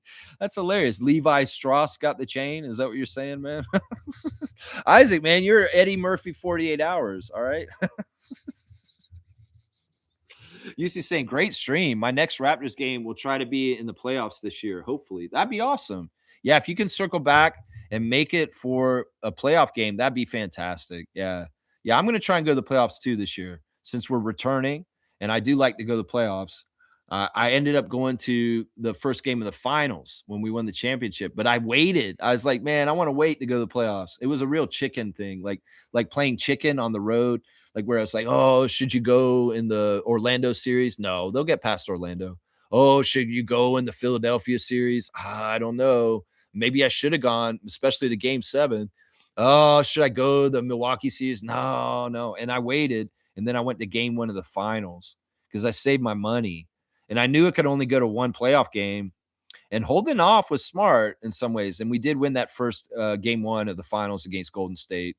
And I wouldn't change being in that arena for that game in my life, man. Yeah. I was thinking about it, though. I was like, I could have gone to any of the rounds.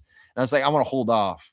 I'm going to wait. I want to push it a little further. And boy, did we push it all the way. Of course, I didn't go to any more games after that one game, but I did go to one game on our playoff championship run. And that was game 1 of the finals against the Golden State Warriors. Yeah. I mean, this season, though, I might just go to the first round just because I'll be realistic about what we got and what we're doing.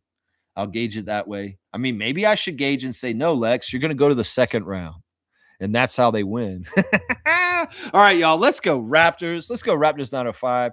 Let's go CBL. Let's go Toronto Tempo. And maybe those ticket prices maybe need to adjust it a little bit. Let's go Raptors 905. Good win last night. And Jonte, let's go to jail. I mean, in some ways, dude, are people just above the law now if they have money? Is that what this is now? Is there no laws in the United States anymore? Is the Justice Department just a glazing department for Trump to put his picture on the wall and act crazy like there's North Korea? I don't know. That's what it seems like. USA, you're becoming more like North Korea and Russia every day, more and more.